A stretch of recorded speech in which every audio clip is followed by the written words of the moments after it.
మీ ఇంటికి వచ్చి ఎన్నాళ్ళు అవుతుందండి? ఇక్కడికి రేపు 8వ తారీఖు ఉండేది రెండో తారీఖు. కృష్ణాష్టమికి వచ్చామండి.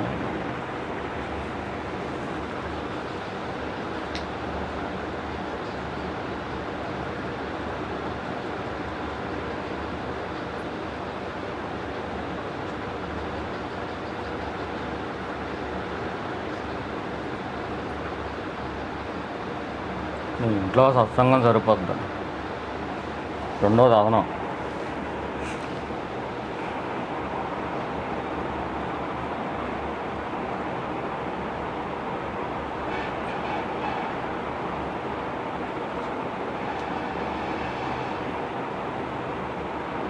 ఒకటి సరిపోతుందండి, మీకు సరిపోయింది, అదే అనుభవంలో చేసి పెట్టేసింది.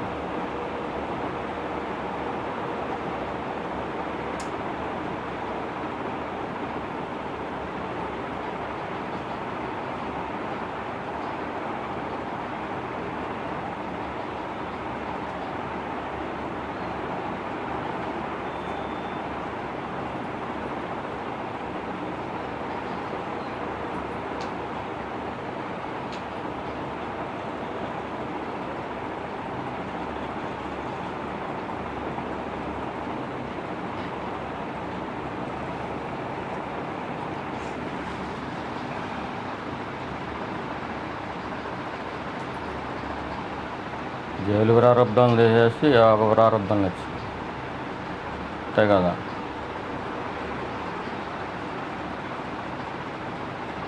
యోగం భాగం రెండు ఉంది.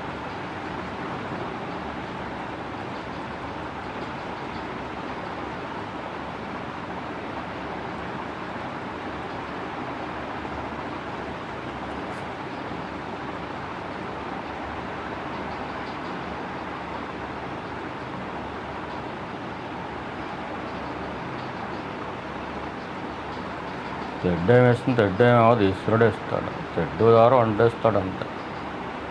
ఆ తెడ్డుని ఆశ్రయించడం మన అదృష్టం అంతే.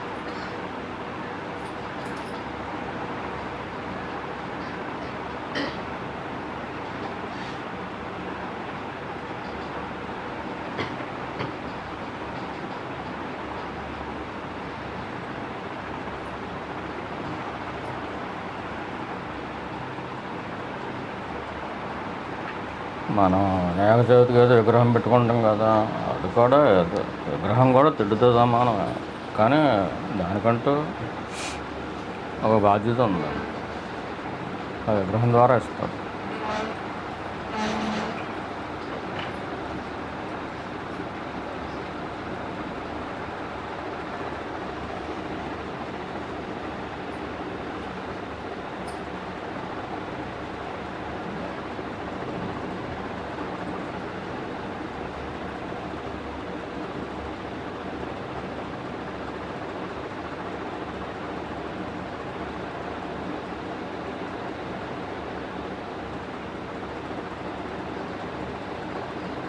చేసేదంతా సత్సంగం చేస్తుంది, గురువు నిమిత్తం అట్లా.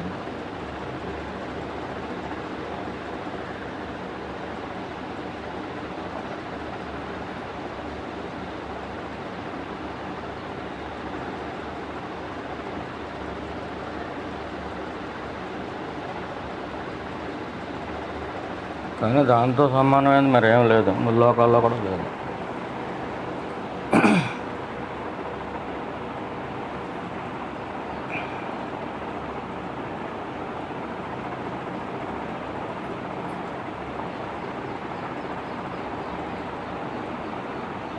మీకు అర్థమవుతుందా? మనం కూర్చుంటున్నాం కదా 2-3 గంటలు,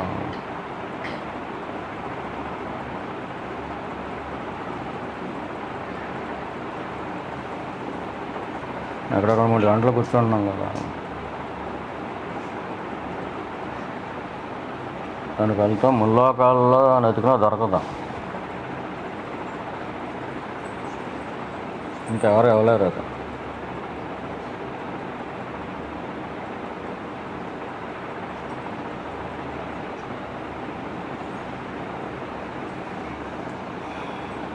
కంటికి కనిపించేది కాదు.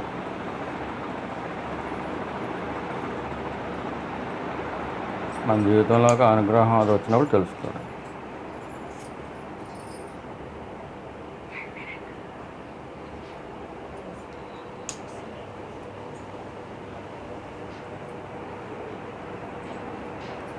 వెనకాల వాళ్ళకి అన్నపడకపోతే మేము ఏం చేయలేము, మాకు వాయిస్ లేదు.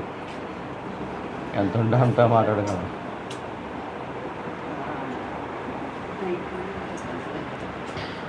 మీకేం వినపడకపోయినా పర్లేదు, వారిని గేటుగా లోపలికి రానివ్వట్లేదు మీరు, అంచేతే బయట కూర్చున్నారు.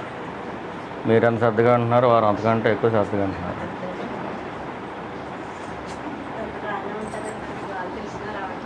ఎలా అవుతుంది? మాకు ఉన్నదా అభిమానం, మనుషుల దగ్గర మేము రావటం అంటే ఆఫ్టర్లో మీరు అందరూ మనుషులు. ఒకసారి వద్దంటే రావడానికి మాకు అభిమానాలు ఉండవా ఏంటి?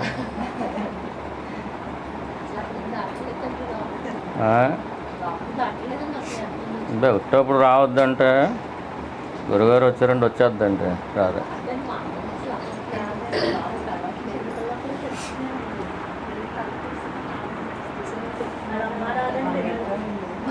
అదే ఆ గేటు దగ్గర ఎదురు చూస్తా కూర్చుంది.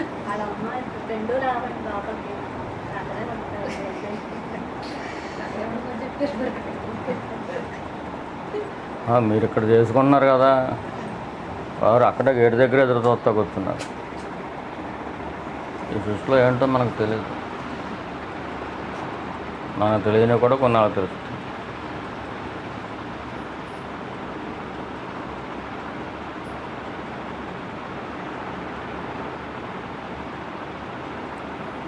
ఇవాళ సత్సంగం జరుగుతుంది అని మీకు ఎంతైతే ఆనందం ఉందో దానికంటే డబుల్ ఆనందం వాళ్ళ దగ్గర కనిపిస్తుంది.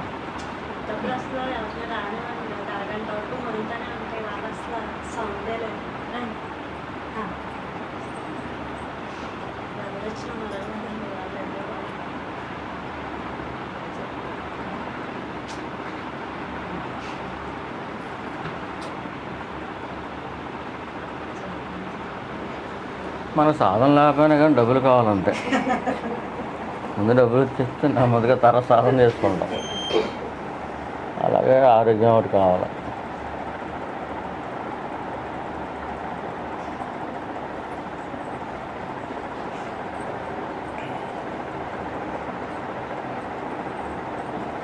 శ్రీనివాస్ గారు ఏమన్నా 2 మాటలు చెబుతారా? మాకేం చెప్పబోదు కావట్లేదు, ఓరకా ఉండి వెళ్ళిపోతాం అనిపిస్తుంది.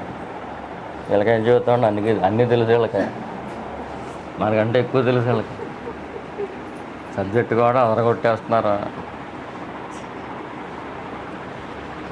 సద్గోష్ఠుల్లో ఎర్రదీసేస్తున్నారు సబ్జెక్టు. అరుణ్ గారిని కూడా టీచర్ చేసేస్తే బాగుంటుంది అనిపిస్తుంది. ఆవిడ దగ్గర కూడా మన సబ్జెక్ట్ ఉంది. మీ అందరికంటే సీనియర్ మస్ట్ ఆవిడ.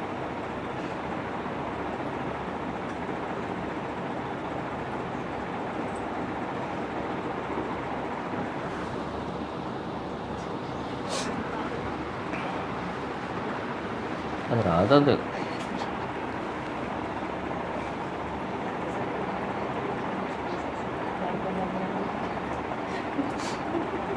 మన మాటలు అర్థమైనా కాకపోయినా మన భావాలనే తెలుస్తాయి.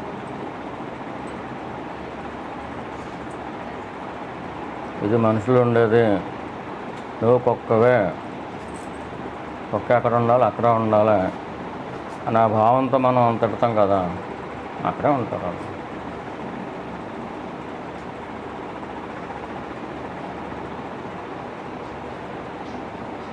ఏదో నీకు నాకు రుణం ఉండిపోయి నీకు మన దగ్గర పడి ఉంటున్నాను, కానీ లేకపోతే నాకు ఈ కర్మ ఏంటని అది అనుకుంటాను. ఏదో రుణం ఉంది.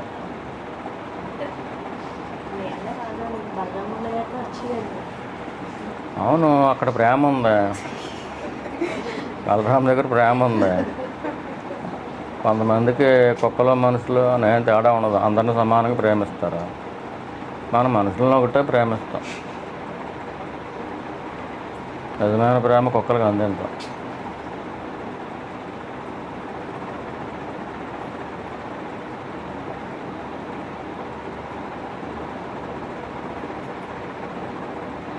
అంటే మనకంటే చిన్నవాళ్ళైనా మన బిడ్డల దగ్గరే మంచి ప్రేమ ఉంది. మనం అంత ప్రేమ గల వాళ్ళు ఏం కాదు, ఒప్పుకుంది ఎవరాల.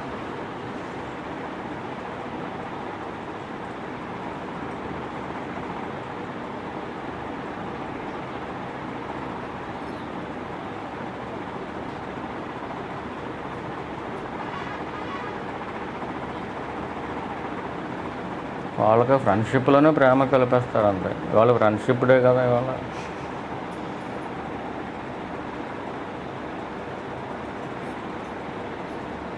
మీ ఫ్రెండ్షిప్పే మిమ్మల్ని సత్సంగానే లాక్కొచ్చింది. ఇంకా అక్కడతో మొత్తం లైఫే మారుతుంది.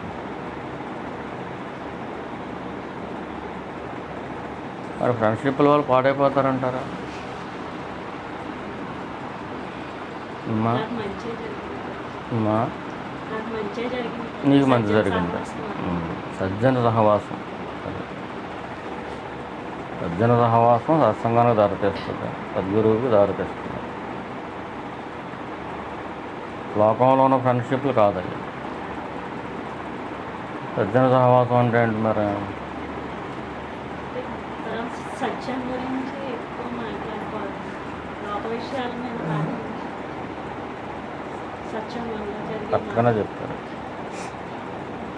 జ్ఞానంగా బతకాలి మనం, అజ్ఞానంగా ఉండకూడదు.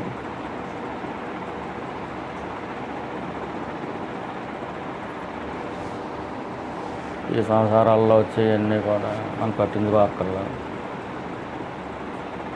ఏది సత్యమో ఆ సత్యం కోసం మనకు అవసరమైతే కొంచెం బలాన్ని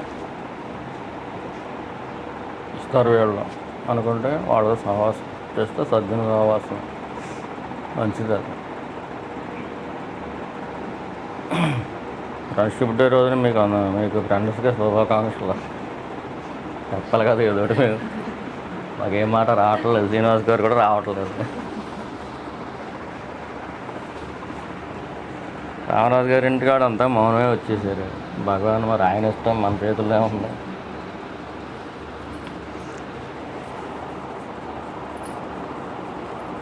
మరి మీరు ఫ్రెండ్స్గా ఉంటున్నారు కదా, వీళ్ళు ఫ్రెండ్స్గా ఎంత ఫ్రెండ్షిప్లో ఉంటామండి అని చెప్పి ఎవరో కుళ్ళుకోలేదా? ఏడు చచ్చిపోతారు కొంతమంది, అటువంటి వాళ్ళు ఎవరు లేరా? ఇంట్లో కూడా సహకారం ఉంటుంది.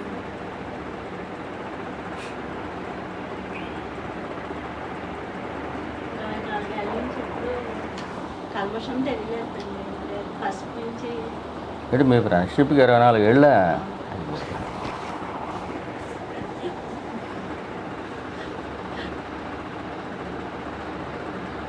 మరి కేకులు ఇవన్నీ కోసుకోవట్లేదండి మరి? ఫ్రెండ్షిప్ శుభాకాంక్షలు కూడా ఎక్కువ చెప్పుకోలేదు. అది నిజమైన ఫ్రెండ్షిప్, అది లోతైన ఫ్రెండ్షిప్. అది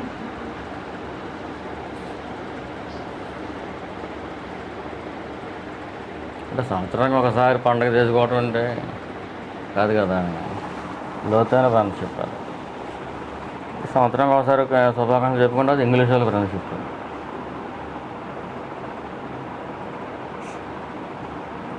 ఫ్రెండ్ అంటే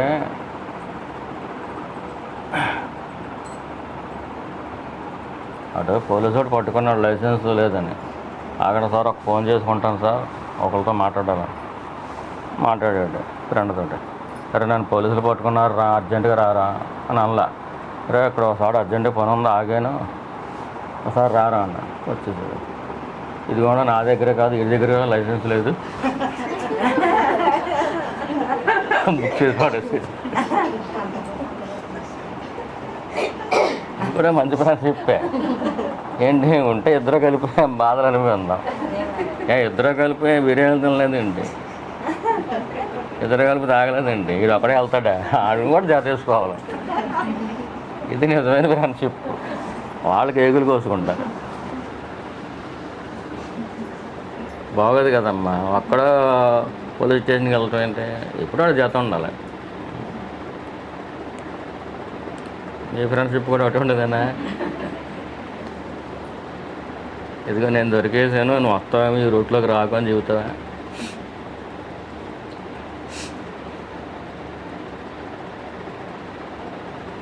అంటే ఫ్రెండ్షిప్ అనేది ఆత్మజ్ఞానం కోసం సాకారం చేసేది అయితే ఎప్పుడూ మంచిది. 16,000 మంది ఫ్రెండ్స్ వాళ్ళు, వాళ్ళందరూ ఫ్రెండ్షిప్పే. మరి ఫ్రెండ్షిప్ ద్వారా వచ్చిన వాళ్ళే. ఏదో ఫ్రెండ్స్ పిలుచుకుంటావు కదా, అలాగే నెమ్మదిగా ఫ్రెండ్స్ అయిపోతారు కదా. అలాగా 16,000 మంది ఫ్రెండ్స్ వాళ్ళు. అందరూ కూడా నరకాసురు ద్వారా బాధలు పడ్డవాళ్ళే, చాలా బాధలు పడ్డారు.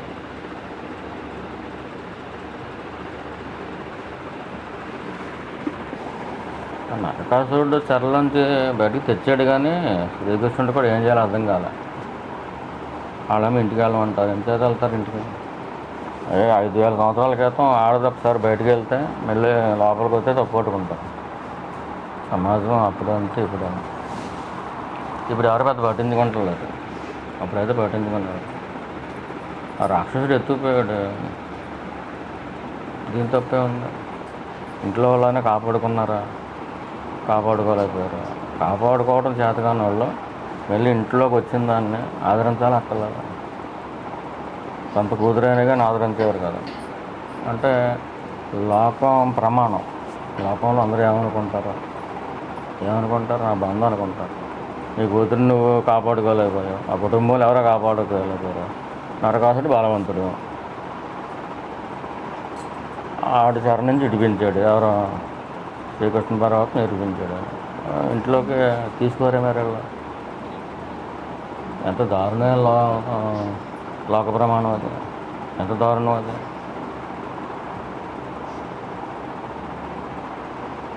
నువ్వు తీసుకోవచ్చు, మీ ఆయన తీసుకోవచ్చు, సమస్య లేదు. నీకే కూతురు ఉందనుకో, నరకాసుడు తీసుకెళ్ళిపోయాడు అనుకో, మళ్ళీ ఇడిపించేసి మీ ఇంటికి పంపించేసాడు అనుకో, మీ ఆయన ఒప్పుకోడు. ఇంచేత ఆ లోకంలో అందరూ ఏమనుకుంటారని. నువ్వేంటి కన్న కూతురు అని ఏడుస్తూ ఉంటాను. చిచ్చి నీ మాట పక్కనట్టు అందరూ ఏమనుకుంటారంట. ఇప్పటికీ అలా ఉన్నారు జనాలు. అంత కూతురుని కూడా లోపల తీసుకోలేదు.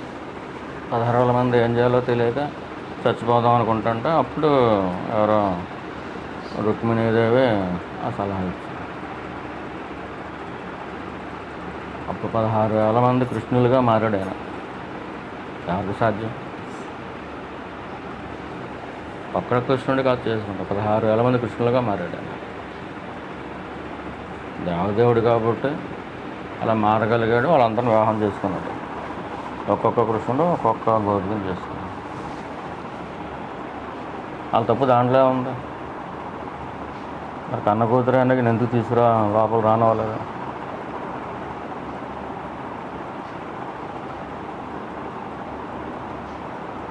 ఇప్పుడంటే ఏదో క్రిస్టియన్స్ మార్చేస్తున్నారు, లేకపోతే వాళ్ళలోకి లాగేసుకుంటున్నారు, ముస్లిమ్స్ ఏమో నరికేస్తున్నారు, ఇలాగ అంటున్నారు.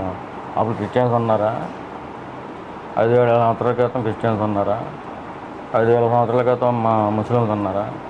మరి అంత మహాభీకరమైన యుద్ధం ఎందుకు జరిగింది? అంటే ఎదవలు మనవాళ్ళే. అప్పుడు ఎదవలు మనవాళ్ళు, ఇప్పుడు మనవాళ్ళే. లోకం ప్రమాణంగా బతుకుతూ ఉంటారు అంతే, జ్ఞానం ప్రమాణంగా బ్రతకరాదు. ఎందుకు చెబుతున్నాం అంటే జ్ఞానం ప్రమాణంగా ఫ్రెండ్షిప్ అత్యంత ఉపకారం. అది అవసరం కూడా. ఉద్గోష్ఠి పెట్టినా దేనికోసం? అదే సజ్జనులందరూ కలవాలి.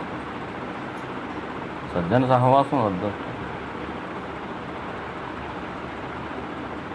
ఇద్దరు మంచివాళ్ళు కూర్చుంటే మాట్లాడుకుంటే వాళ్ళు భగవంతుడి వైపు వెళ్తారు. ఏదో రోజున ఏదో 4 సంవత్సరాల మాటలు మాట్లాడుకున్నా వాటిల్లో కూడా జ్ఞానంగానే బతకడానికి వస్తారు.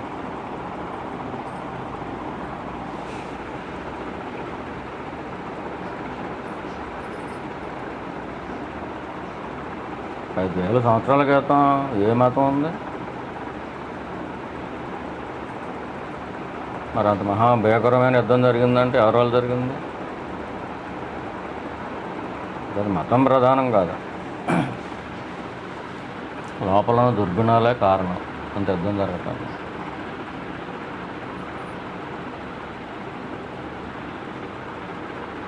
దుర్గుణాలు లేని వాళ్ళతోటి సహవాసం చేయటం మంచిదే కదా. మనమైనా మన పిల్లలకు అదే చెబుతాం కదా, చెడు సహవాసాలు చేయొద్దు, చెడు జాతలు పట్టొద్దని చెబుతాం కదా. భగవంతుడు కూడా మనకు అదే చెబుతాడు. వాళ్ళు చిన్నపిల్లలు, మీరు పెద్దలు. భగవంతుడికి మనం అందరూ చిన్నపిల్లలు. చెడ్డోళ్ళు జతలు పట్టొద్దు అంటాం, మంచిదే కదా. అంటే ఫ్రెండ్షిప్ని కూడా అసలు ఫ్రెండ్షిప్ లేకపోతే నీకు ఇవాళ ఈ సత్సంగం ఎక్కడ ఉంది?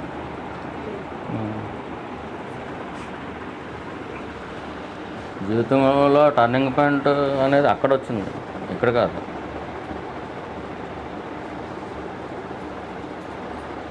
మంచి వాళ్ళ జతలు ఎప్పుడు మంచిగా చేస్తారు. ఆ జతలు చేసేవాళ్ళు ఇద్దరు చెడ్డవాళ్ళు అయితే చెడ్డలాగా వెళ్తారు, మంచి వాళ్ళు అయితే ఇంకా మంచిలాగా వెళ్తారు.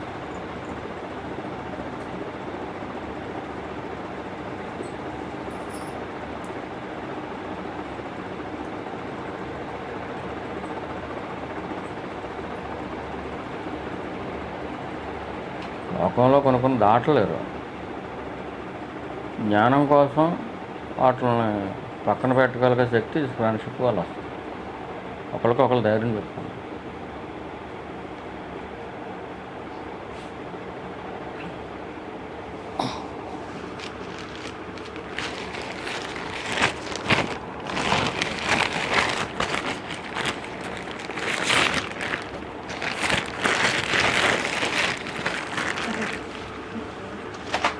ఏంటంటే ఏం కావాలన్నా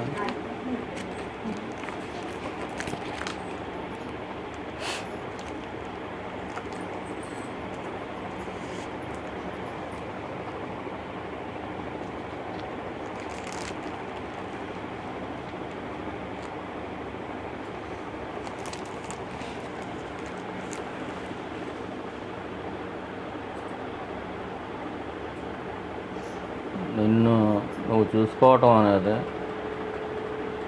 ఒక టైం పెట్టుకుని రోజు ఆ సాధన చేస్తున్నావా లేదా?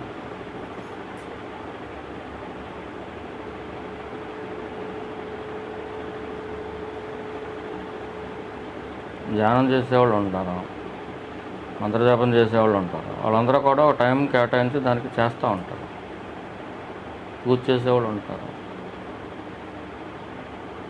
ఇదేంటిది జ్ఞాన మార్గం ఏంటిది? ఎన్నో చూసుకోవటం. అది ఒక టైం ప్రకారం పెట్టుకొని చేస్తున్నావా లేదా?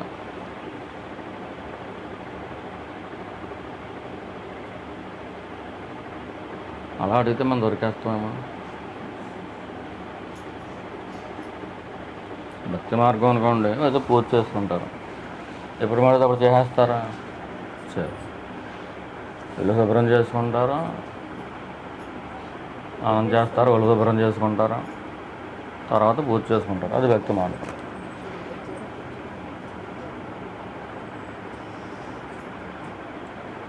అంటే పూజ చేసుకోవడం అనేది ఒక స్టెప్.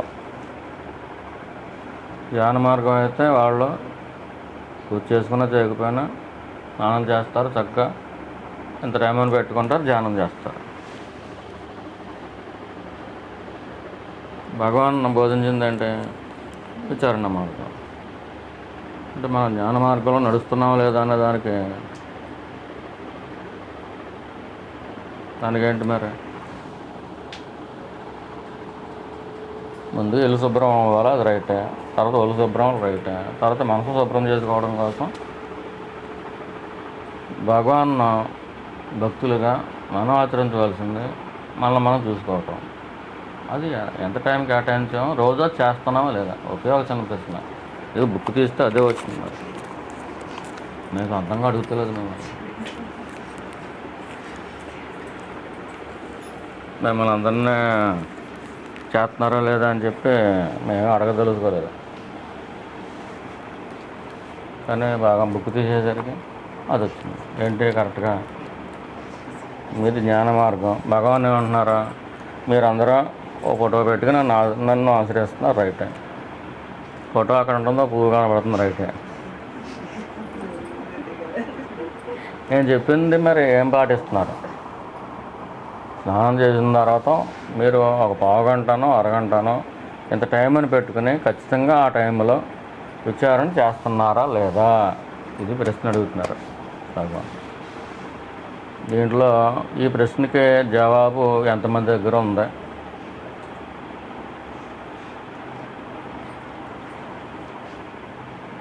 మన సత్సంగంలోకి ఎంతకాలం అయింది?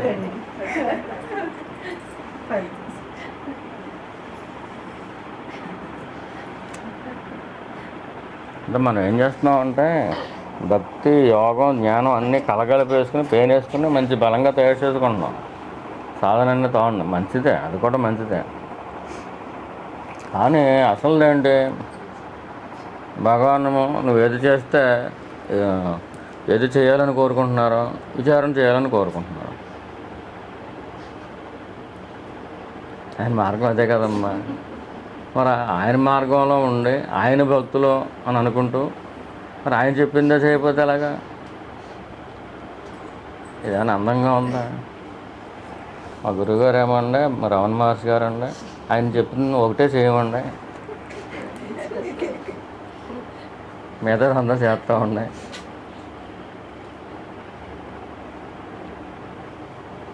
ఆ క్రమశిక్షణ ఎక్కడ ఉందో మనకు? ఇదేమో నేను ఎవరు అనేది విచారణ మార్గం, సూటి మార్గం. మనం ఎప్పుడు స్టార్ట్ చేస్తామా, ఎప్పుడు బాగా చేస్తామా, శ్రద్ధగా చేస్తామా, డైరెక్ట్గా ఆ నేనే పట్టుకొని డైరెక్ట్గా హృదయంలోకి ముంచేద్దాం. డైరెక్ట్గా జ్ఞానం. ఇంకా మళ్ళీ మధ్యలో 90 స్టెప్స్ ఏమీ లేవు. ఇంకా 8 స్టెప్స్ అష్టాంగ మార్గాలు ఏమీ లేవు అసలు. లేకపోతే ముక్కులో గాలి చూసుకోవటం, లేకపోతే ఇంకో యోగం, ఇంకో యోగం అసలు ఏమీ లేవు. ఇంకా డైరెక్ట్గా ఈ జన్మలోనే తరిమి చేయడం కోసం నేను అనేది పట్టుకుంటే మనం ఎలా పట్టుకోలేము. కానీ ఆయన ఏదో రకంగా చేపట్టుకుంటాడు. ఆయన చేపట్టుకుని కానీ బాగుంటుంది ఇంకా మనకి.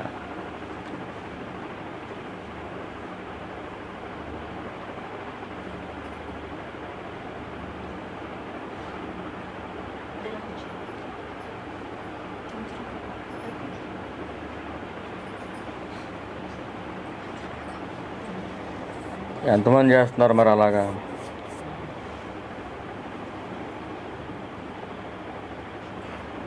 ఏదో సబ్జెక్ట్ చదువుతాడు అనుకుంటే ఇలా అడగత్తులో పెట్టేసేయండి, ఇలా ప్రశ్న వేసేయండి, అలా ఎంతమంది భగవాన్ చెప్పిన విచారణ మార్గాన్ని రెగ్యులర్గా, అంటే శ్రద్ధ రెగ్యులర్గా ఒక పావుగంట అయినా, పావుగంట పావుగంట, అరగంట అరగంట, లేదండి మాకు పావుగంట కూర్చోవడం కూడా కుదరదు అనుకుంటే పోనీ 5 నిమిషాలైనా ఒక టైం పెట్టుకుని ఆ టైం ప్రకారం చేస్తున్నారా లేదా?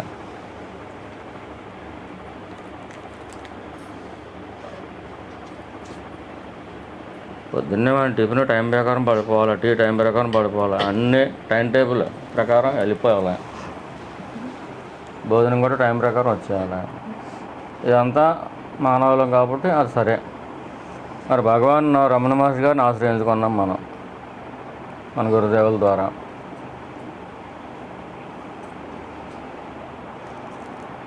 ఆయన ఏంటంటే వీళ్ళు అలాగా చేయరు అని చెప్పి, లేదులేండి అట్నుంచే వస్తుందిలేండి, మీరు పెద్ద ప్రయత్నం చేయక్కర్లేదు అనేవారు. అట్నుంచి వస్తుందంట. అంటే మా పిల్లవాడు రెగ్యులర్గా చదవట్లేదు, పొద్దున్నే లేవట్లేదు అని చెప్పుకోరు. ఆ పరీక్షల టైంలో ఏదో రకంగా రాసేస్తాడు, ఆడప్పటికప్పుడు చదివేస్తాడు అని మా గురుదేవులు అనేవారు.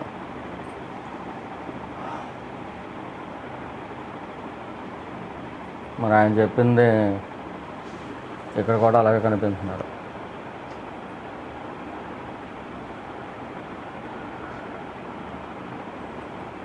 ఒక టైం పెట్టుకొని ఫిక్స్డ్గా అలా చేయటం వల్ల దాంట్లో అమృతుంది అది. అప్పుడే పుట్టిన ఏనుగు పిల్లల్ని ఒక పళ్ళెంలో కూర్చోబెట్టి ఒక మహారాణి ఎలాగైతే రోజు ట్రైనింగ్ ఇచ్చి రోజు ఒక అరగంట పాటు ఆ పళ్ళెంలో కూర్చోవడం అలవాటు చేసింది. పెద్ద ఏనుగు అయిపోయిన తర్వాత కూడా ఆ పళ్ళెంలో కూర్చోవడం అలవాటైంది. ఇది కూడా రోజు లేపేది సాధన.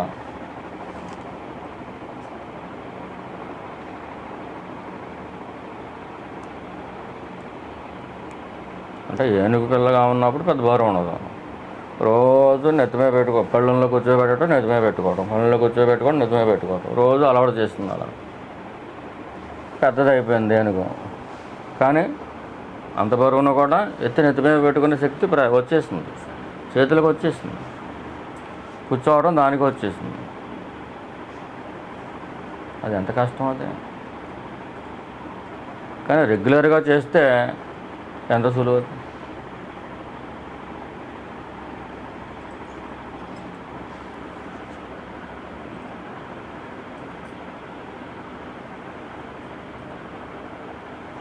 ఏనుగు పిల్లగా ఉన్నప్పుడు ఎంత పళ్ళెం కావాలో అంతే చేయించింది అంతే.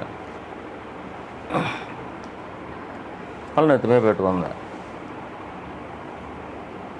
అలవాటైంది. అలా సంవత్సరాల తరబడి చేసింది. ఒక మనిషి ఏంటి, మామూలు మనిషి ఏంటి అంత పెద్ద దేనికి నెత్తేసుకోవటం ఏంటి, అలాగా పళ్ళులో పెట్టి కూర్చోవటం ఏంటి, ఆశ్చర్యం వేస్తుంది మనకి. కానీ సంవత్సరాల తరబడి సాధన చేస్తే అది ఈజీయే.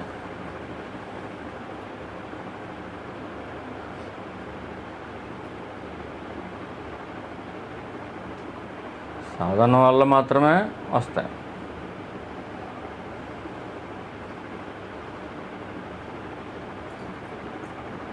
అభ్యాసం ఒక యోగం. మన అభ్యాసం చేయకుండా సత్సంగం ద్వారా పొందే ఫలితాలన్నీ పొందేస్తున్నా కానీ అభ్యాసం చేయట్లా. ఏంటో ఉపకారం? రోజు ఒక అరగంట కూర్చుంటారు అనుకున్నా, చాలా వాల్యుబుల్ అది. ఆ మహారాణి ఆ పళ్ళెంలో ఏనుగుని కూర్చోబెట్టి ఎత్తుకున్నట్లు లెక్క. రోజు ఒక అరగంట అలా ప్రాక్టీస్ చేస్తుంది. అలా ఒక అరగంట, అంతకంటే కష్టం ఇది. ఏనుగుని ఎత్తుమే పెట్టుకోవటం సులువు. నువ్వు ఆ పసి కట్టడం అనేది, నిన్ను చూసుకోవటం అంతకంటే కష్టం అది.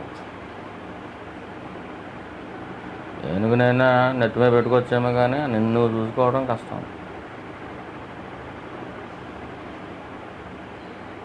ఒక రెగ్యులర్గా సాధన చేస్తే కనుక గురువు అనుగ్రహం వస్తుంది.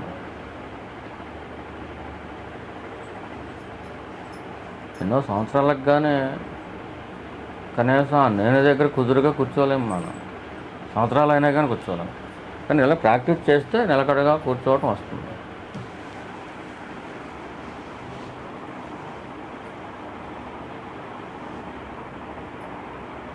ఒకవేళ అరుణాచలేశ్వరుడు పోనీలే లేదా తపన పడుతున్నారు కదా, కొన్ని ఇచ్చేద్దాం వల్ల అలా మొత్తం అన్నం అంతా గిన్నెడన్నా తింటారా అని చెప్పి కొంచెం రుచి చూపించారనుకోండి,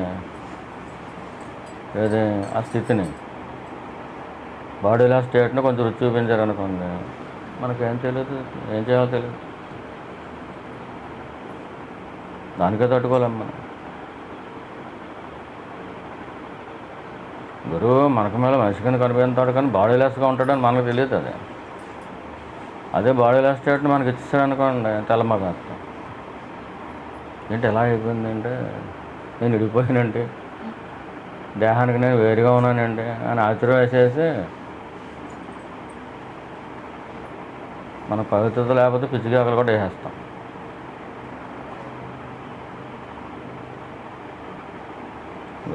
గురువు బాడీలో స్టేట్ని మనకి ఇస్తే అది తట్టుకోవడానికి మనం సిద్ధంగా ఉన్నాం. అసలు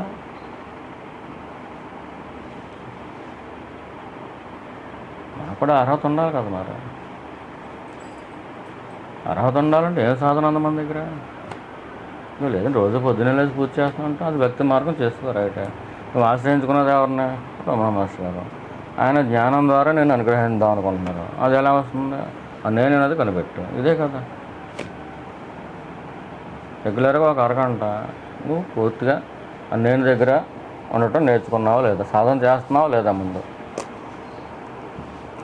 అలా అభ్యాసం చేయగా అప్పుడు ఏదో ఒక రోజు ఈశ్వర కటాక్షం దొరికినప్పుడు ఆ బాడీలో స్టేట్ని మనం తెచ్చుకుంటే వచ్చేది కాదు, ఆయన ఇస్తేనే వస్తుంది. అది ఇచ్చాడు అనుకోండి, మనం తట్టుకోగల శక్తి ఉంటుంది.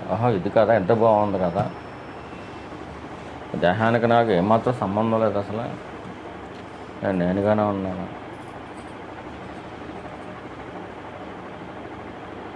నేననే దానికి అసలు ఎండింగ్ ఏం కనపడలేదు, అది అనంతంగా ఉంది. అసలు ఆ నిబ్బరం రావాలి ముందు.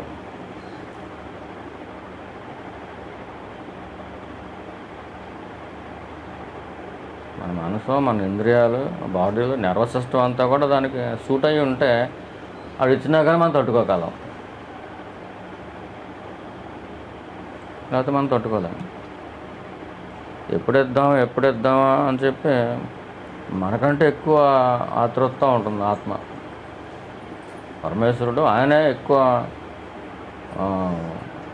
అనుగ్రహం, అదే అటువైపు నుంచి ఎక్కువ వస్తుంది మనకి. కానీ ఆ ఇచ్చినప్పుడు మనం పట్టుకోవడానికి సూట్ అయ్యే ఉన్నావా లేదా, పట్టుకోవాల శక్తి మనకు ఉందా లేదా, ఎక్కడ ఉందా? కనీసం ఒక అరగంట మనం విచారం చేసుకోలేనప్పుడు అభ్యాసం చేయను అంటే అభ్యాసం అనే యోగం అక్కడ మిస్ అవుతుంది. అభ్యాసం ఉండాలి. రోజు ఒక అరగంట నడిస్తే ఎన్నో సంవత్సరాల తర్వాత చూస్తే వాడికి ఆరోగ్యం చాలా బాగుంటుంది. ఏదో 2 రోజులు నడిచేసి అబ్బాయి నాకేం ఆరోగ్యం కనపట్లేదు, పైపచ్చు ఏంటి మేము కాళ్ళు నొప్పులు ఎట్టేస్తున్నాయి, ఒళ్ళు నొప్పులు వచ్చేస్తున్నాయి అంట. ఇది 2-3 రోజులు నడిస్తే మరి ఒళ్ళు నొప్పులు వస్తాయి. ఎప్పుడూ నడవడంలో 2-3 రోజులు నడిస్తే కొత్త చేసి ఒళ్ళు నొప్పులు రావా? కానీ సంవత్సరాల తరబడి చేయాలి. అది చేస్తేనే దాని విలువ. కానీ ఊరంతా జలుబుతో దగ్గుతున్నా కానీ మనకేమీ రాదు. ఇంచేత లోపల ఇమ్యూన్ సిస్టమ్ పెరిగిపోద్ది. అప్పటికి ఎలా పెరిగిందో మనకు తెలియదు. పైకి నడుపుతున్నాం, నడుపుతానికని దానికి సంబంధం ఏంటి మనం అనుకుంటాం. కానీ దానికి దీనికి సంబంధం ఉంది, కంటికి కనిపించిన సంబంధం ఉంది. ఏదో రోజు ఒక అరగంట నడుస్తున్నారంటే ఒక గంట నడుస్తున్నారండి వాళ్ళు తెచ్చేవాళ్ళు అనుకుంటాం. కానీ ఒక సంవత్సరాల తరబడి చేసేసరికి ఏమవుతుంది, లోపల ఇమ్యూన్ సిస్టమ్ పెరిగిపోద్ది. అందరికీ దగ్గులు వచ్చా మనకు దగ్గులు రావు, అందరికీ జలుబులు వచ్చా మనకు జలుబులు రావు. సీజనల్గా ఏది వచ్చినా మనకేం అవుదాం.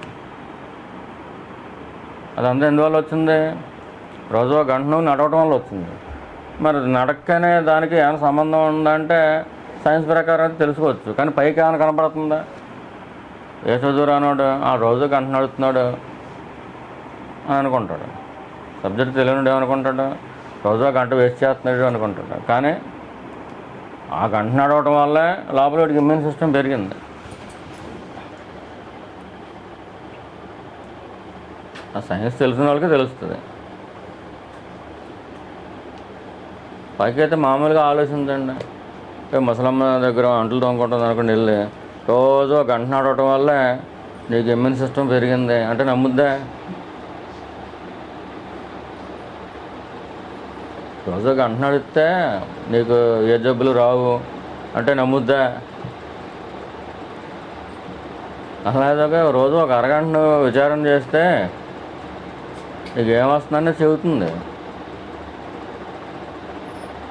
ఒక గంట నడిస్తేనే దేహానికి ఆరోగ్యం వచ్చేసి ఎటువంటి జబ్బు రాకుండా లోపల ఇమ్యూనిటీ పవర్ పెరిగిపోయిందో ఈ దేహానికి జరిగింది. అది మనసుకు ఒక అరగంటే నువ్వు ఎక్సర్సైజ్ చేస్తే నేను అనేది ఎక్కడి నుంచి వస్తున్నాను, ఎక్సర్సైజ్ చేస్తే ఒక అరగంట చాలు.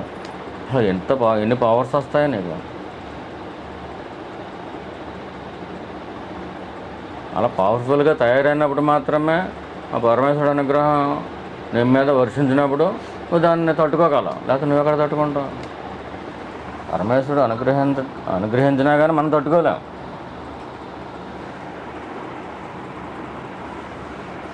మీరు దీన్ని దాన్ని టాలీ చేసుకోండి, మీకు అర్థమవుతుందని చెప్పి ఆ భాషలో చెబుతుంది. ఏంటి, రోజు ఒక గంట నడిస్తే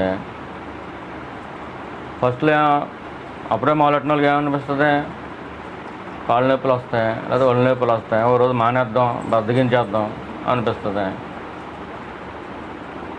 సేమ్ అన్ని ఆ సిచ్యువేషన్స్ వస్తాయి మీకు కూడా. రోజు ఒక అరగంట కళ్ళు మూసుకుని ఆ దేవుడి దగ్గర ఎక్కడో కూర్చోవటం, పడం దగ్గర నేను ఎవరో నేనే చూసుకుంటున్నారు అనుకోండి. ఆ అరగంట కూర్చోవడం చాలా కష్టమే. ఇవాళ కూర్చుంటాం, రేపు మానేస్తాం, రేపే మానేస్తాం, కూర్చోలేము. కానీ కూర్చోబెట్టాలి.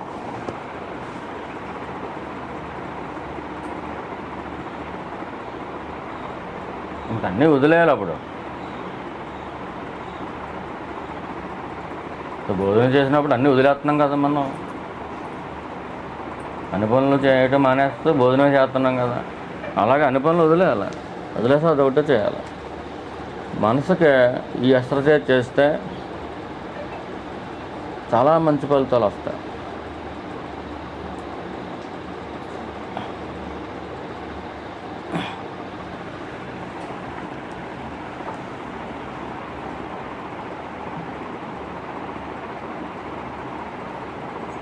మీరు భగవాన్ భక్తులు అనుకుంటున్నారు కదా, అనుకుంటున్నారా లేదా?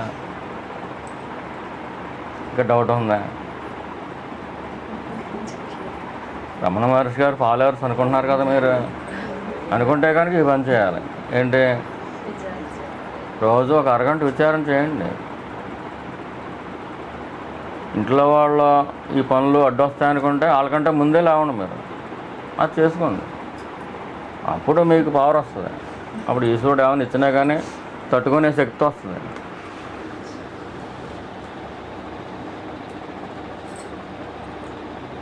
ఇప్పుడు మీరు పండగ కదా అని చెప్పేది బూరెలు వండుతారు అనుకోండి, మీ అబ్బాయికి ఆ బూరెలు పడలేదు అనుకోండి, ఏ మోసంలో పట్టుకున్నాయి అనుకోండి, పండగ దండగ అది. అలాగే మా సాధన ఉంది. రెగ్యులారిటీ లేదు, రెగ్యులర్ సాధన అనేది లేదు, ప్రాక్టీస్. రెగ్యులర్ ప్రాక్టీస్ లేకపోతే ఎంత గొప్ప మార్గమైనా కానీ బూడిదలో పోసిన పన్నీరే. ఆత్మజ్ఞానం పొందడానికి నిన్ను తెలుసుకోవటం అనేది ఒక షార్ట్ కట్. ఏనాటి నుంచో రాముల వారికి వశిష్ఠుడు బోధించాడు ఏ యోగం అది. ఇంకా అంతకుముందే కృతయుగంలో కూడా ఎంతోమంది చేశారు. లక్షలాది సంవత్సరాల నుంచి ఆ బోధ ఉంది.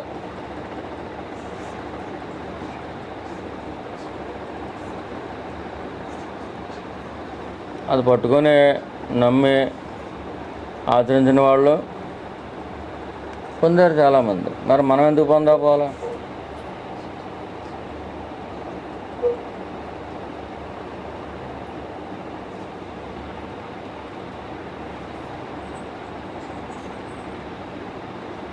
మీరు వాకింగ్ జ్ఞాపం పెట్టుకోండి. బాడీకి వాకింగ్ ఎలాగైతే బలాన్ని ఇస్తుందో,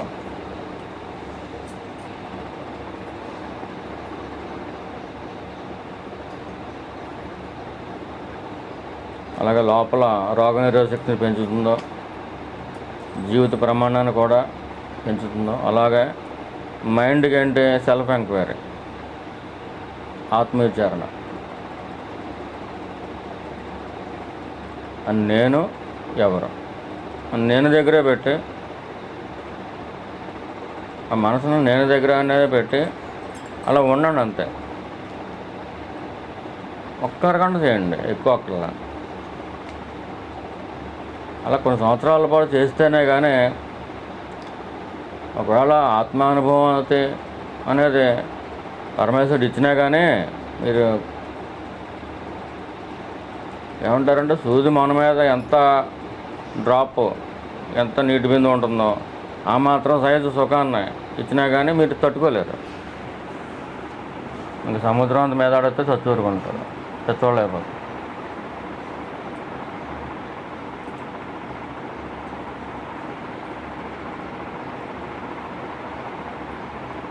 మహర్షులు జ్ఞానులు అంటే ఏదో గడ్డల మేసాలు పెంచుకోవడం, బొట్లు పెట్టుకోవడం ఇది కాదు. ఈ మహర్షులందరికీ కూడా జగద్గురు శ్రీకృష్ణుడు ఆయన ఎలా ఉండేవాడు, గడ్డలు పెంచుకున్నాడు, ఏదో సూపర్ స్టార్ లాగా అంత డెకరేషన్.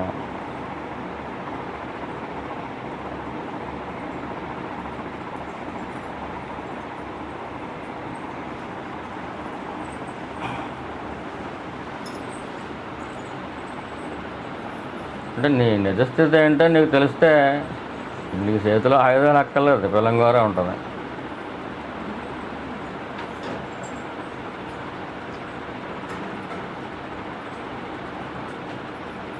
ఇప్పుడు కొంతసేపట్లో చచ్చిపోతాం అనుకున్నప్పుడు ఆయుధాలు తీసుకుంటారు కదా, ఇక అన్నీ తెలుసు కదా, ఇది ఎలాగ సావడం తెలుసు, ఇంకెందుకు ఆయుధాలు? అంచేత ఒక ప్లేగా తీసుకుంటాడు, అది ఒక ఆట అంతే.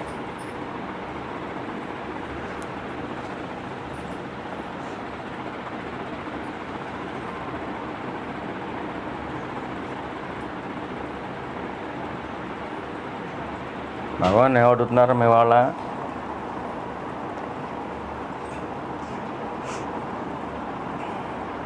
అభ్యాసం, ఆత్మవిచారణ రెగ్యులర్గా ఎంతమంది చేస్తారు?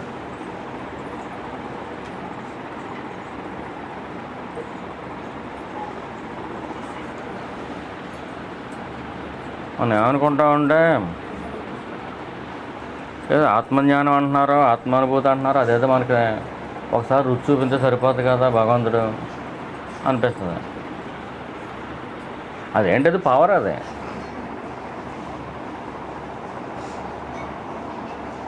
ఆ పవర్ ఎలా ఉంటుందో ఉంటుందని చెప్పి ప్లగ్లో ఏలెడితే ఎలా ఉంటుంది, చచ్చూరుకుంటాం.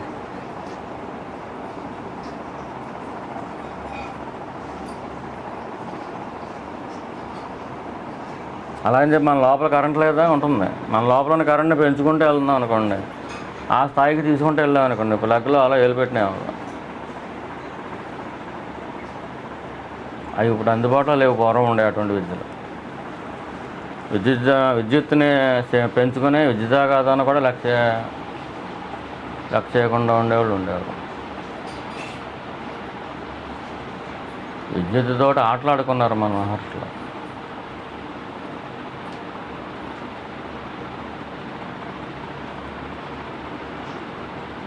అగస్త్య మహర్షి ఒకటి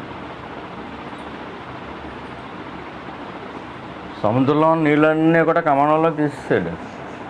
తీసేసి ఒకసారి తాగేసాడు. ఎండిపోయిన సముద్రంలో నేను మరి కమండంలోకి ఎలా పట్టేసినాయి? ఆ కమండలం లోపల భూమిలోకి వెళ్ళిపోతున్నాయంటే అదే లేదు. సముద్రంలో ఉన్న వాటర్ అంతా ఆ కమండలంలోకి వేసేసాడు.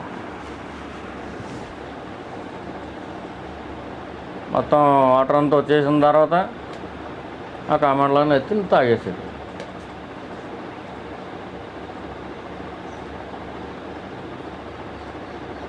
అలా ఎందుకు చేయవలసి వచ్చిందంటే ఇప్పుడు వీళ్ళు రాక్షసులు ఇప్పుడు ఇంకా భూమి మీద ఉన్నారు కదా, వాళ్ళు ఏం చేసేవారంటే తెలివితేటలుగా వీళ్ళు పట్టుకుంటాకు వచ్చినప్పుడు సముద్రంలో దాక్కునేవారు. వీళ్ళు అలా సముద్రంలో ఇళ్ళు ఉండేవి. ఇళ్ళే కాదు, ఫ్లాట్లే కాదు, నగరాలే ఉండేవి. ఇప్పుడు ఇజ్రాయెల్ ఏదో యుద్ధం చేస్తుంటే వాళ్ళు ఏదో కనిపెట్టారు హమాస్, ఇలా లారీలు వెళ్ళిపోతాయండి ఆ సొరంగంలోంచి. మనకైనా భారతదేశానికైనా ఏది ఇంకో దేశం ఏదో ఉంది, బంగ్లాదేశ్ దేనికో ఇక్కడ కూడా సొరంగాలు ఉన్నాయంట. మామూలుగా బండేసి నీళ్ళు వచ్చేస్తూ ఉంటారు. ఇవన్నీ రాక్షసులు చేసే పనులు.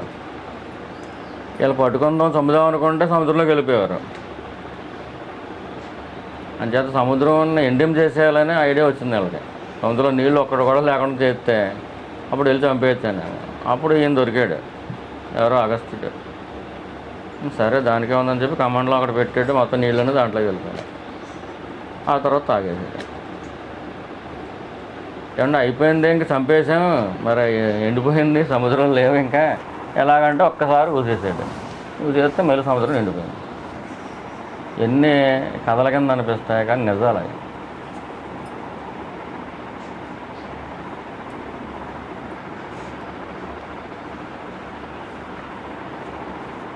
పురాణ అంటే బాగా పూర్వకాలం అనమాట. పురాణం చరిత్ర అది.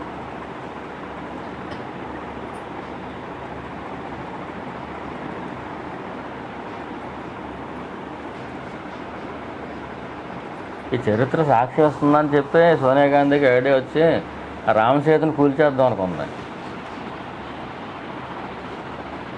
ఇప్పుడు చాలా కాలం క్రితం. చరిత్ర సాక్షి వేస్తుంది కదా, రామసేతు ఉంది.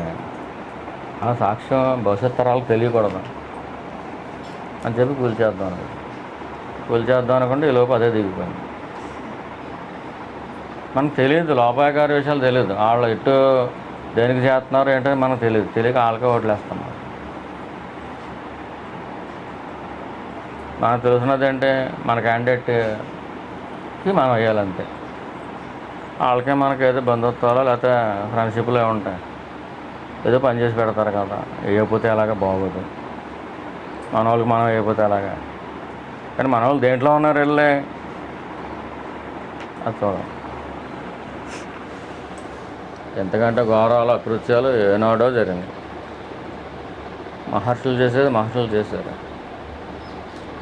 అంటే అవన్నీ ఇప్పుడు ఈనాడు సైన్స్ అండ్ టెక్నాలజీకి అందే కాదు, ఇంకా అంత డెవలప్ అవ్వలేదు. మనకు మంత్రశాస్త్రం లేదు, తంత్రశాస్త్రం లేదు, ఉన్నదల్లా శాస్త్రం ఉందంతే. భౌతిక శాస్త్రం, జీవశాస్త్రం, ఇలా భౌతికమైనవే ఉన్నాయి శాస్త్రాలు మనకు.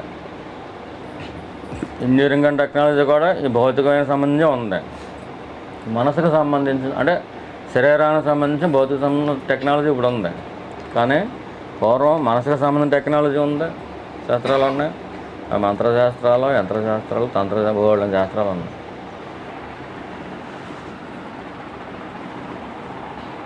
ఇటువంటి శాస్త్రాలన్నీ ఆ నాలందాలో గట్టా ఇటువంటి ఉండేవి. మనం ఏంటంటే అందరూ మంచోళ్ళు అనుకుంటే వాళ్ళు ఏం చేశారు, ఇన్ని శాస్త్రాలలో ఉండటం వల్ల వీళ్ళందరూ డెవలప్ అయిపోతున్నారని చెప్పి మొత్తం అన్నీ తాళెట్టేశారు.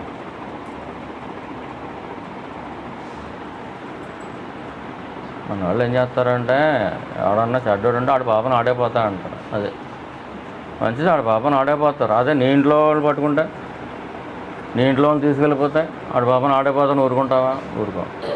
మరి దేశంలో నీ ఇల్లు వేరు, నీ దేశం వేరు. నీ దేశం పరాయిది నీకు, నీ ఇల్లే నీ సొంతం.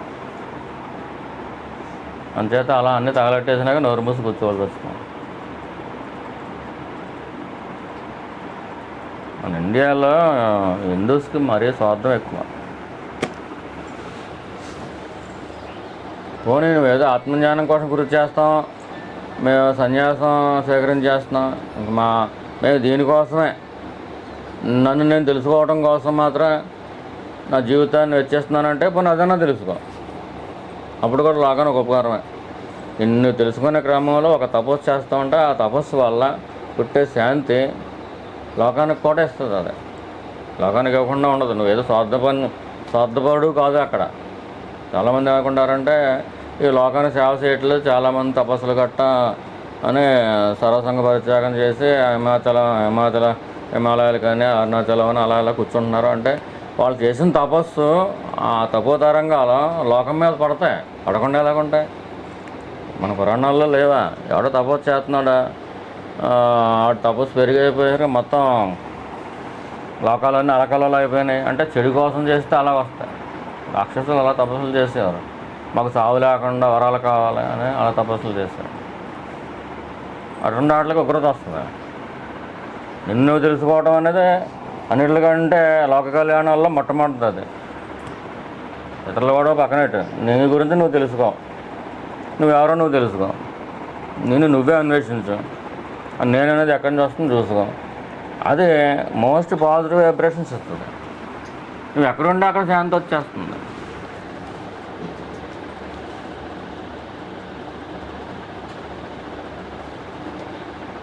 ఏదో గ్రహస్థితులు బాగాక జాతకాలు బాగాక ఆ మూడు వేళం కొట్టుకుంటున్నారు అనుకోండి, నువ్వేదో అనుకోకుండా కొంచెంసేపు కూర్చొని వచ్చావనుకో, అక్కడ ఒక అరగంట వాళ్ళు కొట్టుకోవడం మానేస్తుంది. వాళ్ళ గ్రహస్థితులు కూడా మారిపోతాయి. అంత మోస్ట్ పవర్ఫుల్ వైబ్రేషన్స్ వస్తాయి. ఎవరి వల్ల? నేను నువ్వు చూసుకుంటే. దానికి మహర్షి కూడా అవ్వక్కర్లేదు, జ్ఞాని కూడా అవ్వక్కర్లేదు. నువ్వు రెగ్యులర్గా ఒక అరగంట ప్రాక్టీస్ చేస్తూ ఉంటే నీ ఇంట్లోనూ శాంతే, మనసులోనే కాదు నువ్వు ఇంట్లో కూడా శాంతి, దేహంలో శాంతి, మొత్తం అంతా శాంతితో తేలిపోతూ ఉంటాం. అప్పుడు ఆ రోజు ఈ ప్రాక్టీస్ని వంపు పెట్టుకుని ఈశ్వరుడు ఇస్తూ ఉంటాడు. మోస్ట్ పవర్ఫుల్ అవుతాం. అది లోకానికే కళ్యాణం అయినప్పుడు ఇంక దేశానికి ఉపకారం చేయకపోవడమే ఉంది. నువ్వు చూసుకుంటూ ఉంటే దేశానికి కూడా ఉపకారం చేసిన దాంతో సమానం. ఇప్పుడు మామిడి మొక్క నాటే ఉండే పళ్ళు వస్తున్న తర్వాత దేశానికి ఉపకారం కాదు. రోజు ఆ మామిడి మొక్కకి నీళ్ళు వేస్తున్నా, కొంచెం ఎరువు వేస్తున్నా. ఆ స్వార్థపరుడు ఆడి మొక్క ఆడే చూసుకున్నాడంటే రేపు పొద్దున్న అది ఇచ్చే ఫలాలు ఇప్పుడు ఒక్కడే తింటాడు ఏంటి, ఎన్ని తింటాడు? అవన్నీ చుట్టుపక్కల ఉన్న వాళ్ళు కదా పంచి పెడతాడా లేదా? అది ఫస్ట్లో మొక్క వేసినప్పుడు తెలియదు ఈ లోకాన్ని ఉపకారం చేస్తున్నాడని. అలాగే నిన్ను చూసుకుంటున్నప్పుడు దానివల్ల లోకానికి ఉపకారం ఏంటనేది, అంటే తాపసుల వల్ల వచ్చే ఉపకారం ఏంటనేది జనాలకు ముందు తెలియదు. తర్వాత తపోశక్తిగా మారిన తర్వాత ఆ వైబ్రేషన్స్ అంతా కూడా ఇప్పుడు భగవాన్ అరుణాచలం వచ్చిన రోజునే చిన్న పిల్లవాడిగా వచ్చాడు కదా, అంతకుముందు ఎన్నో సంవత్సరాల నుంచి వర్షాలే ఉంటాయి. ఆయన వచ్చిన తర్వాత అరుణాచలేశ్వరుడు సంతోషం చేసరికి మొత్తం దడ వాన 6 రోజులు వరసెట్టి కురిసిందంట, కుంభవృష్టి కురిసిందంట. సంవత్సరాల తరబడి లేదు. కానీ ఈ పంచాంగాల్లో అది రాసిపెట్టి లేదు.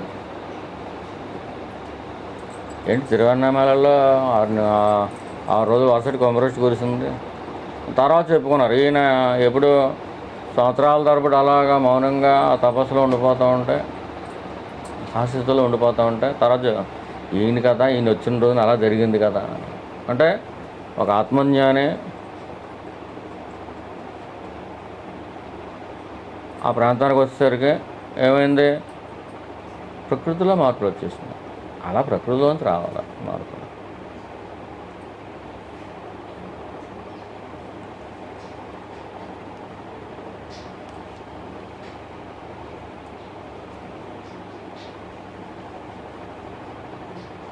మనం ఎంత వాళ్ళు మన మన నసీబేదో అది అనుభవంతో వచ్చాం భూమి మీదకి, అంతేనా? మన రాత ఉంటుంది కదా, ఆ రాతలో కొట్లాటలు ఉన్నాయనుకో తప్పదు, కొట్లాటలో మనం వెళ్ళాలి. కానీ మన నసీబు ఎలాగున్నా కానీ ఒక ఆత్మజ్ఞాని సన్నిధిలోకి వెళ్ళి కూర్చున్నారు అనుకోండి, ఏమవుతుంది? ఈ నసీబు ఏమవుతుంది? మారిపోద్ది మొత్తం అంతా.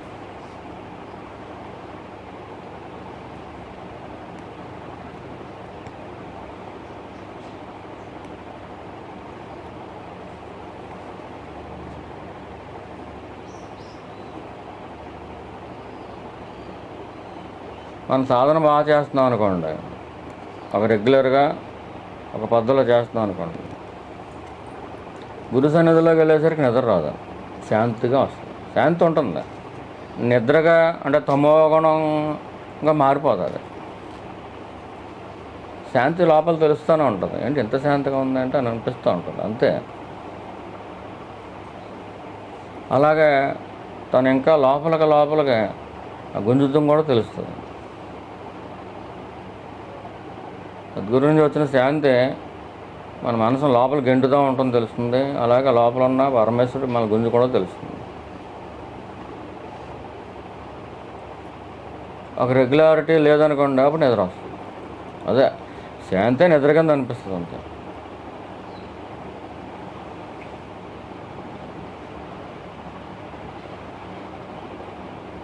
వెళ్ళావు కదా, సత్సంగానికి వెళ్ళావు కదా, ఏం చెప్పారంటే బాగానే చెప్పారు, ఏదో చెప్పారు బాగానే ఉంది అనుకుంటారు. సబ్జెక్టు మన పట్టదు మనకి. ఏం చేత మన మనసు నిద్ర అవుతుంది కదా, నిద్ర అయినప్పుడు మనకు తెలియదు ఎదురులో ఏం చెప్పారు. అలాగే శాంతిలో లీనమైపోయినా కానీ తెలియదు. వాళ్ళు కూడా అంటే ఇక్కడ బాగా ఫస్ట్ క్లాసు బాగా లో క్లాసు ఒకే రకంగా ఉంటుంది. ఎదురైన వాళ్ళకి ఏం చెప్పారు సబ్జెక్ట్ అంటే ఏదో చెప్పారు బాగుంది అంటారు అంతే. అలాగే శాంతిలో కూరుకుపోతున్న వాళ్ళు కూడా వాళ్ళకు కూడా నిద్రైన వాళ్ళతో సమానం. వాళ్ళు కూడా మధ్య మార్గంగా ఉంటారు, వాళ్ళకి సబ్జెక్టు బాగా పడతారు, పలానా పాయింట్ బాగుంది అని. మనం చేద్దాం అన్ని మాటలు బాగానే ఉన్నాయంట.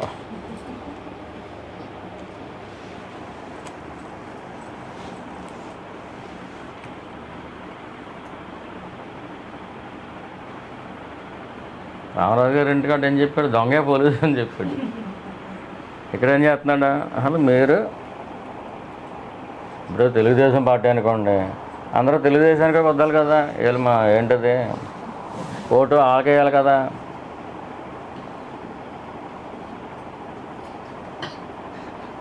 మనం రోజు మరి ఓటు ఎవరికేస్తున్నాం? మనం అందరూ భగవాన్ భక్తులు, రమణ మహర్షి గారు మార్గాల్లో నడుస్తున్నాం అని అనుకుంటున్నాం. సత్సంగము జ్ఞానయజ్ఞము అని అనుకుంటున్నాం. అందరూ జ్ఞాన మార్గంలో వెళ్తున్నారు, అందరూ చూసిన వాళ్ళు అందరూ చెప్పుకుంటున్నారు. మరి జ్ఞాన మార్గంలో వెళ్తున్నప్పుడు జ్ఞాన మార్గం ఏంటి, నేను ఎవరు అనేది విచారణ. అది కనీసం ఒక అరగంటైనా. మామూలుగా గంటల తరబడి చేసేసేవాళ్ళు ఉంటారు మహానుభావులు. ఏమంటే మాకు అంత కాలం ఉండదంటే ఏమీ లేదు, నువ్వు చేయటం లేదు, నువ్వు చేసిన తర్వాత నీకు పట్టిస్తే కనుక గంటల తరబడి చేసే అవకాశాన్ని ఈశ్వరుడు ఇవ్వకుండా ఎలా ఉంటాడు? అమ్మాయి వయసు వచ్చేసేసి ఇంకా పెద్ద మనసు అయిపోతే నువ్వు ఫంక్షన్ చేయకుండా ఎలాగుంటా? అమ్మాయి చేయరేమండి అని చెప్పి ఇది అవటం మన ఏంటి? మన పరిస్థితి అలాగే ఉంది ఇప్పుడు. సహజంగా పక్వత వచ్చిన తర్వాత ఫంక్షన్ ఎలా చేయకుండా ఉంటారు? ఉన్నంతలో చేస్తారు కదా, ఎంత డబ్బులు లేని వాళ్ళైనా చేస్తారు. అలాగే పరమేశ్వరుడితో పాపం ఏ డబ్బులు లేనివాడే నిజంగా సాధన చేస్తే ఎందుకు అవడం? సాధన చేసుకునే టైంని కూడా పరమేశ్వరుడు ఇస్తాడు. మన టైం ఉంటుంది, కానీ ఆ టైంని ఏం చేస్తామంటే జ్ఞానం కోసం కాకుండా ప్రపంచం కోసం ఉపయోగిస్తాం. ప్రపంచం కోసం నువ్వు ఎన్ని జన్మల్లో నీ బుర్ర పెట్టినా కానీ జన్మలు పెరిగితే తప్పించి ప్రపంచంలో ఏ మార్పు ఉండదు.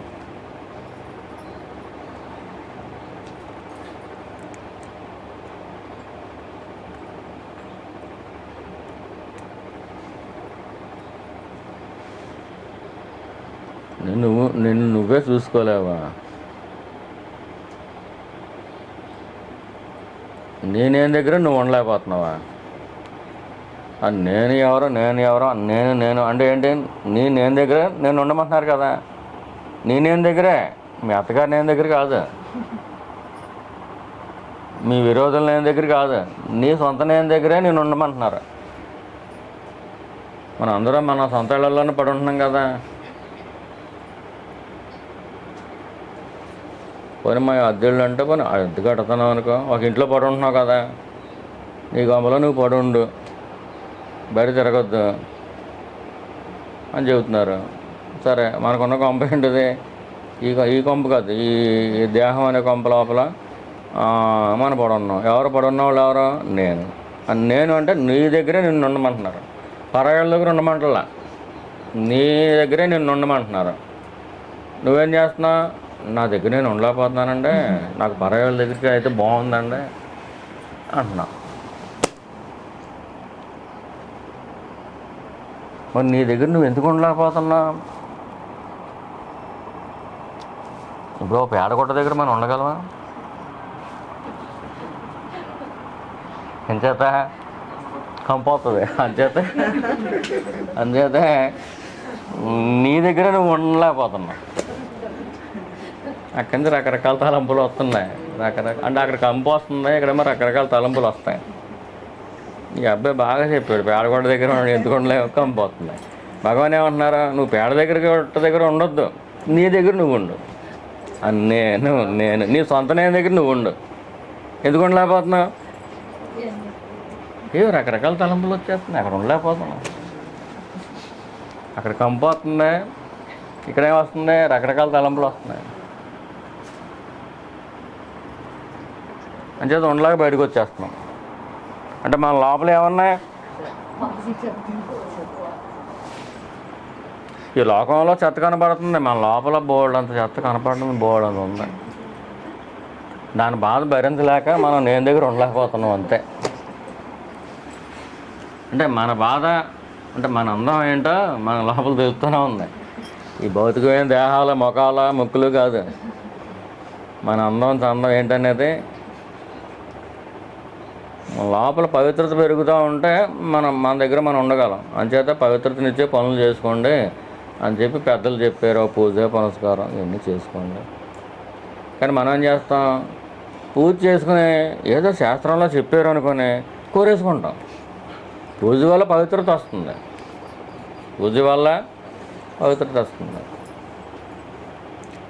పోతన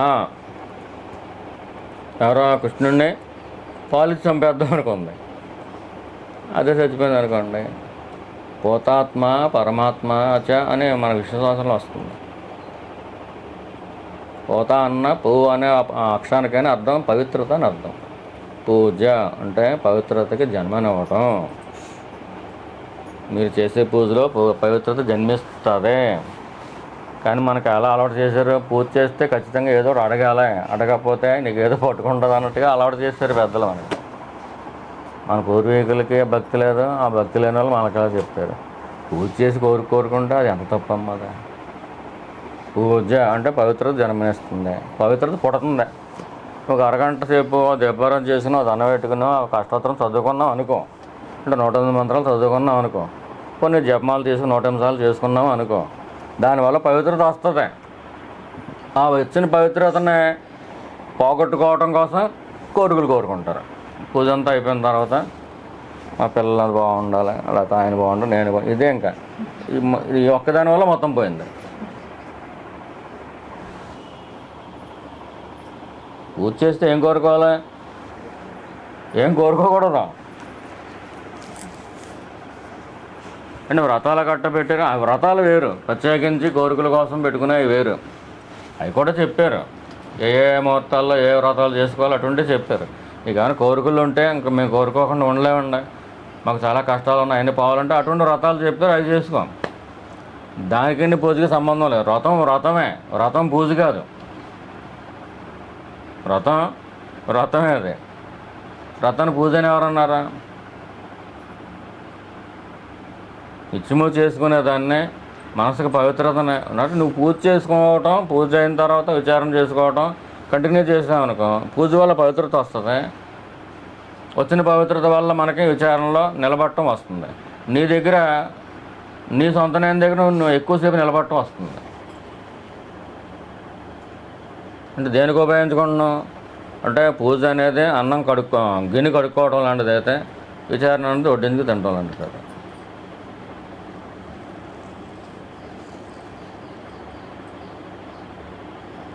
పవిత్రత జన్మనిచ్చేది, పవిత్రత జనిస్తుంది అంటే 108 సార్లు ఓం నమః శివాయ చేసావు, లేకపోతే 108 సార్లు శివ పంచాక్షరి చేసావు, లేకపోతే అష్టోత్తరం చేసావు. 108 సార్లు చేయడం వల్ల ఏమైంది? పరమేశ్వరుడు యొక్క నామాలని 108 సార్లు చేసుకుంటే అక్కడ పవిత్రత అనేది పడుతుంది, నీకు వచ్చేస్తుంది. అది నేను నోటితో నువ్వు చేసుకున్నా కూడా నీకు వచ్చేస్తుంది, నీకే చెందుద్ది. అది నీ ఇంట్లో వాళ్ళకి కూడా చెందుద్ది. అది దండం పెట్టుకోవటం, ఆరతి ఇవ్వడం, అది దండం పెట్టుకోవటం, అందువల్ల ఇంత పవిత్రత వచ్చింది అనుకుందాం. రోజు ఇంత పవిత్రత పడుతుంది అనుకుందాం. అప్పుడు సత్సంగం, ఈ విచారణ, ఆత్మవిచారణ అనేది ఆ స్పాన్ పెరుగుతూ ఉంటుంది. నువ్వు నిలబడగలగటం పెరుగుతాం, తలంపులు వస్తాయి, వచ్చినా కానీ నిలబడగలగటం వస్తుంది. పవిత్రత జనించే ఆ ప్లేస్లోనేమో, ఆ కార్యక్రమంలోనేమో అంతా అయిపోయిన తర్వాత నాకు పలానా పని చేసి పెట్టంటే ఇంకెందుకు, ఇంక పవిత్రత ఎలా వస్తుంది? నువ్వు చేసిన 108 నామాలు కూడా ఆ పని అవడానికి పరిగెడతాయి. ఇంకా నీకు పవిత్రత ఎక్కడ వస్తుంది? పవిత్రత అనే దానికి అసలు ఇంపార్టెన్స్ ఇవ్వట్లా భక్తులు కూడా. పవిత్రత లేకుండా ఒక ఆత్మ విచారణ కుదరదు, ఇంకా ఆత్మజ్ఞానం ఎలా వచ్చేస్తుంది? నేను ఎవరా నువ్వే చూసుకోవడానికి నీకే సమర్థత లేకుండా పోయింది. ఏం చేత? పవిత్రత లేదు, నీ దగ్గర నువ్వు ఉండలేకపోతున్నావు. పేడగొట్ట దగ్గర అయితే ఎలాగ ఉండలేడు, అలాగే నీ దగ్గర నువ్వు ఉండలేకపోతున్నావు. అంటే పేడగొట్ట కంటే దారుణంగా ఉంది నీ లోపల ఉన్నది, నీకు తెలియట్లేదు ఆ విషయం. ఎన్నో రకాల పేడగొట్టలు ఉన్నాయి లోపల, అందుచేత నీ దగ్గర నువ్వు ఉండలేకపోతున్నావు. ఎన్నో మాలిన్యాలు ఉన్నాయి. పేడగొట్ట చిన్నదే ఉంటుంది, ఇది పర్వతాలు అంత లెక్క ఉంటుంది. విచారణ చేయడం మొదలుపెట్టిన తర్వాత తెలుస్తుంది.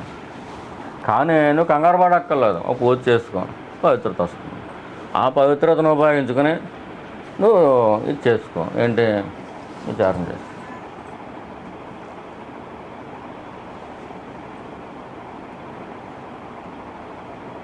అంటే అసహజంగా ఉన్నామంటే మరి ఎలాగంటే, దీపారాధన చేయకపోని అగ్నిదేవుడిని, అక్కడ అగ్నిదేవుడే కదా మనకు పంపించేది, దీపారాధన చేయకు.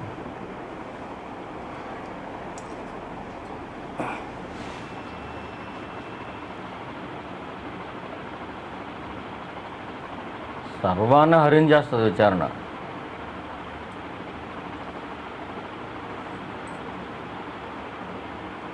అన్ని పాపాలని కూడా హరించి పడేస్తుంది.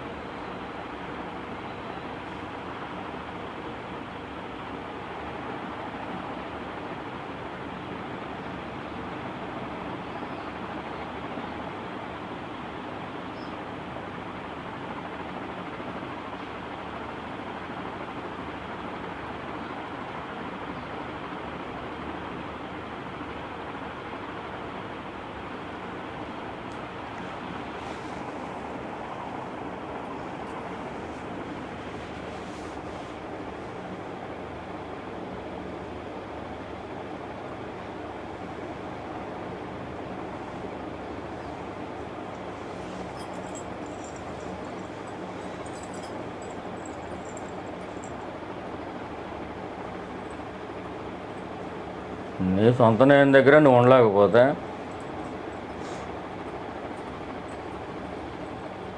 అంతకంటే దారుణమైన విషయం ఏముంది?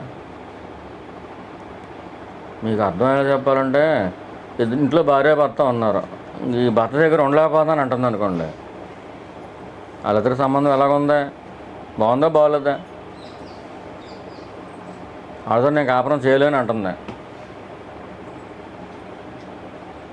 ఇది కాపురం ఊరికే. ఇదేంటిది, ఒక భర్త అనేవాడు ఇంకా పరాయుడు. భర్త ఆడొక ఒక ఇంటి నుంచి వచ్చాడు, నువ్వు ఇంకో కొంపలోంచి వచ్చి ఇద్దరికి చేశారు వివాహం. అలా కాదు కదా, ఇది నీ సొంత నేనే. ఇదేంటమ్మేది, నీ సొంత నేను. నీ సొంత నేనుతో నువ్వు సహవాసం చేయలేవా? నీ సొంత నేను దగ్గర నువ్వు ఉండలేవా?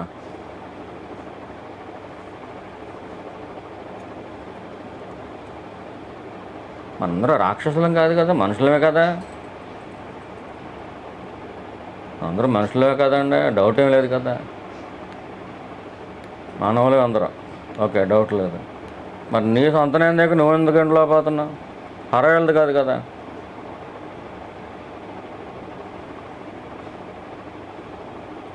నేను నేను నేను ఆ నేను దగ్గర ఉండాలి, అలాగుండు.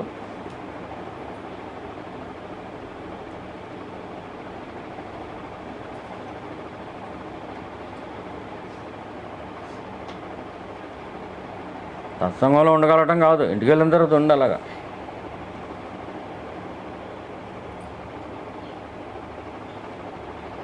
రోజు ఉదయం స్నానం చేసి పూజ చేసుకుని ఒక అరగంట ఎలా కూర్చో, నేను అనే దాని దగ్గర కూర్చో.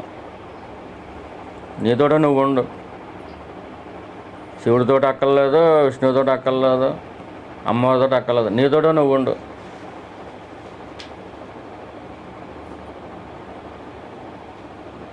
అంటే నీతోటి నువ్వు ఉన్నప్పుడు రకరకాల తలంపులు వచ్చేస్తున్నాయని అంటారు. ఈ జపం పూజ బాగానే చేస్తారు కానీ జపమాల పట్టుకునేసరికి తలంపులు వచ్చేస్తా అంటారు. ఇంకా నీతోటి నువ్వు ఉన్నప్పుడు ఇంకా ఎక్కువ వచ్చేస్తాయి. చేత నీతోటే నువ్వు ఉన్నప్పుడు నీ లోపల ఎన్ని జన్మల తాలూకు చెత్త ఉంటుందో అవన్నీ బయటకు వస్తావు. బయటకు వచ్చేసినప్పుడు నువ్వే కంగారు పడక్కర్లేదు. బయటకు వచ్చింది నీ సహస్రారం తెలిసిందంటేనే నీకు ఆ తలంపు వచ్చినట్టు తెలుస్తుంది. బయటకు వచ్చిందన్నీ కాలిపోయినట్టే. కాల్ చేస్తాడు, భగవానే కాల్ చేస్తాడు. సుబ్రహ్మణ్యేశ్వరుడు, శివకుమారుడు అది కాల్ చేయడం కోసం వచ్చాడు. శివుడు కూడా అహంకారాన్ని కాల్ చేయడం కోసం వచ్చాడు అరుణాచలం.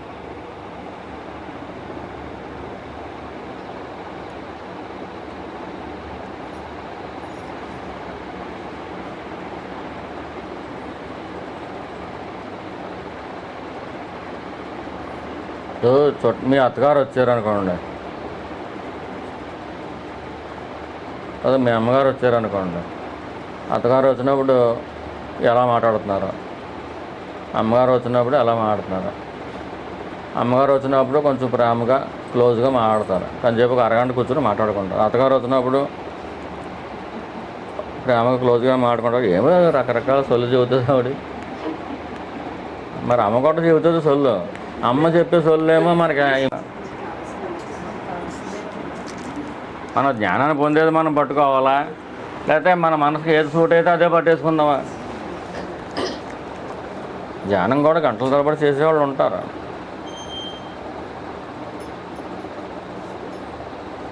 ఇప్పుడు మెత్తడి పరుపు మీద ఎలకెలా పడుకోవడం మానేసి ఈ కఠినమైన నేల మీద కూర్చుని నిద్రవటం కొంతమందికి సరదాగా ఉంటుంది. కూర్చొని నిద్రవుతూ ఉంటారు.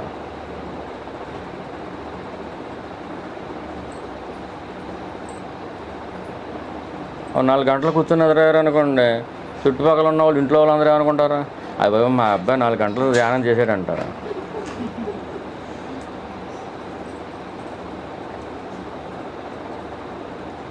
తద్ధ్యానం ధ్యానం. తత్ అంటే ఏంటి? అది ఏది దాని పేరు పెడతాక లేదు, సత్యానికి. సత్యంలోకి యానమే ధ్యానం. తద్ధ్యానం ధ్యానం. ధ్యానం అంటే ఏంటి? ప్రయాణించటం. అంత సింపుల్గా ఉంది దానికి అర్థం. అంత సింపుల్గా ఉంటే గోడల మీద ఏం రాస్తారు? ధ్యానం అంటే అంటే ముక్కులో గాలి చూసుకోవడం, మా గురువుగారి భాషలో. అది ఒక 3300 రకాల ధ్యానాలు ఉంటే అదొక రకమైన ధ్యానం. ఇప్పుడు బుద్ధుడు ఒక మార్గంలో వెళ్ళాడు, అలా ఇంకొక వాళ్ళు మార్గంలో వెళ్తారు.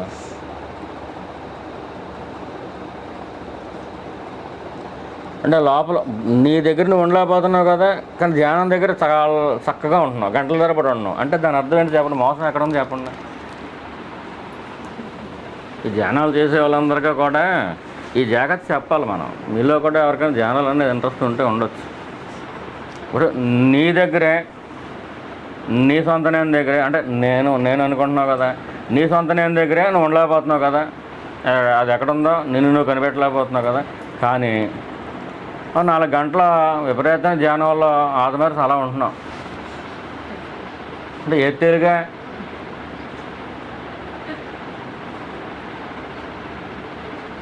నువ్వు గొప్ప ధ్యానం అయిపోయావు కదా. ఇప్పుడు 2 గంటలు సినిమా చూస్తారనుకోండి, అది కూడా సినిమా మీద ధ్యాసే కదా. శ్వాస మీద ధ్యాసే ధ్యానం అంటున్నారు కదా, మరి సినిమా మీద ధ్యాస అది కూడా ధ్యాసే కదా, అది కూడా ధ్యానమే, సినిమా ధ్యానం అది సినిమా ధ్యానం అమ్మా. బొర్రెట్టు ఆలోచించండి, మీరు సొంత బొర్రెట్టు ఆలోచించండి.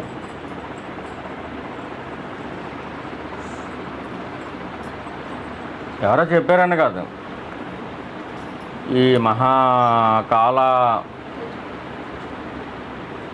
ఎంతో అనంతకాలం ఇది. ఈ కాలంలో ఎంతోమంది పడుతూ ఉంటారు, ఎంతోమందిని ఇన్ఫ్లుయెన్స్ చేస్తూ ఉంటారు.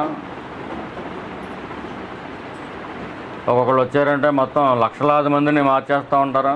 అదే జ్ఞానం అంటారు. వాళ్ళు అందుకోసం పడతారు. వాళ్ళు దేనికోసం పుట్టారో ఆ పని చేసుకుని వెళ్తారు. ఈ ధ్యానం చేసేది ఎవరో? నువ్వే కదా. నువ్వే ఎలాగున్నావో ఒకసారి చూసుకోమంటున్నావు. నువ్వు ఎలాగున్నావో ఒకసారి నేను చూసుకోమంటున్నావు. నీ అందరూ ఏంటో నువ్వు చూసుకో. ధ్యానం ఉంటే తర్వాత చూసుకోవచ్చు. నీ దగ్గర నువ్వు ఉండు. అలా ఎంతసేపు ఉండగలుగుతావు అంటే నీ దగ్గర నువ్వు ఉండలేకపోతున్నావు. నేను అని అనుకుంటున్నావు, కానీ నేను దగ్గర నువ్వు ఉండలేకపోతున్నావు. చాలా కష్టమైపోతుంది కదా. కానీ ఏం చేస్తున్నావు? గంటల తరబడి ధ్యానం చేస్తున్నావు. దొంగే పోలీస్, అటు పోలీస్ డ్యూటీ చేసేస్తున్నాడు, అటు ధ్యానం చేసేస్తున్నాడు. పోలీస్ డ్రెస్ చేసుకుంటే పోలీస్ అని, ఇంకా లోపల ఎవడాడు? దొంగడు. మీరు ఆ డ్రెస్ ఇప్పారో సరే, అసలు నువ్వెవరు అంటే మారిపోతుందంట. ఈ ధ్యానాలన్నీ పోనీ పూజలు పనులు ఎన్ని చేద్దాం, తర్వాత చేద్దాం. అసలు నువ్వెవరో మాకు అడ్రస్ తెలియాలి కదా. వాళ్ళ నోళ్ళకు వీడు మంచోడు, రాక్షసుడు, మానవుడు, దేవత, అలా వీడు ఎవడో తెలియాలి కదా. నువ్వెవరో నీ కరెక్ట్ అడ్రస్ చెప్పంటే, అబ్బాయి నా వల్ల కాదు, నేను ఎవరో నేను చెప్పలేను అంటున్నాడు. వాడి గురించి వాడికే తెలియదు. మనం అందరం కూడా తెలియని వాళ్ళం కదా. ఎవరైనా తెంగరోళ్ళు కనిపించారనుకోండి, అమాయకంగా కొంతమంది అంటూ ఉంటారు, వాళ్ళని ఆడబెట్టని వెళ్తుంది. మనం తెలియని వాళ్ళం. మన గురించి మనకే తెలియదు, మనం తెలియని వాళ్ళం. మన గురించి మనకే తెలియదు, గంటల తరపు ధ్యానం చేసేస్తాం. సరే చేసావు,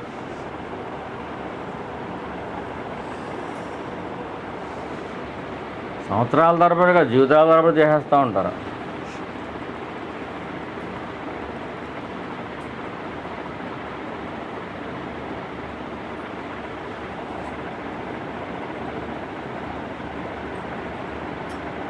నీకు పేరు కావాల్సిన పేరు వచ్చేస్తుంది,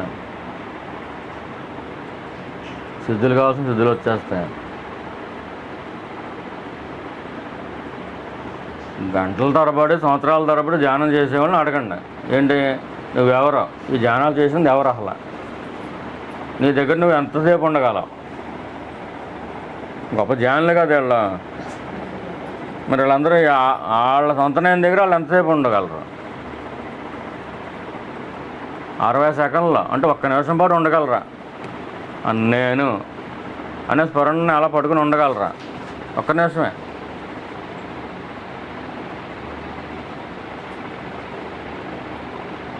అంటే అన్నిటికంటే కష్టమైనది ఏది? నేను చూసుకోవడమే కష్టం. దానికి సహకారం చేస్తాయి. ఏదే పూజ కానీ ధ్యానం కూడా సహకారం చేస్తుంది. కానీ విచారణ వదిలేసి ధ్యానం అంటే ఎలాగా? విచారణ వదిలేసి భక్తి అంటే అలాగా? అని నువ్వెవరో నువ్వు తెలుసుకోకుండా మిగతా అన్నీ తెలిసేసుకున్నాను. నాకు ఇంద్రుడు కనిపించాడు, చంద్రుడు కనిపించాడు, దేవుడు కనిపించాడు. నాకు కనిపించిన దేవుడు ఎవరో?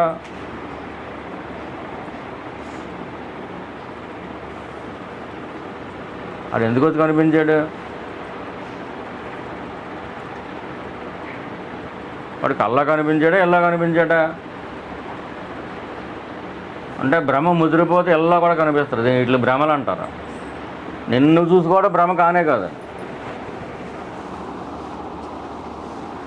మోస్ట్ రియాలిటీ అది. నిన్ను చూసుకోవటమే నిజంలోకి తీసుకెళ్తుంది. నిజాయితీగా చూసుకో, భ్రమల గట్ట ఆటల్లోకి వెళ్ళకో.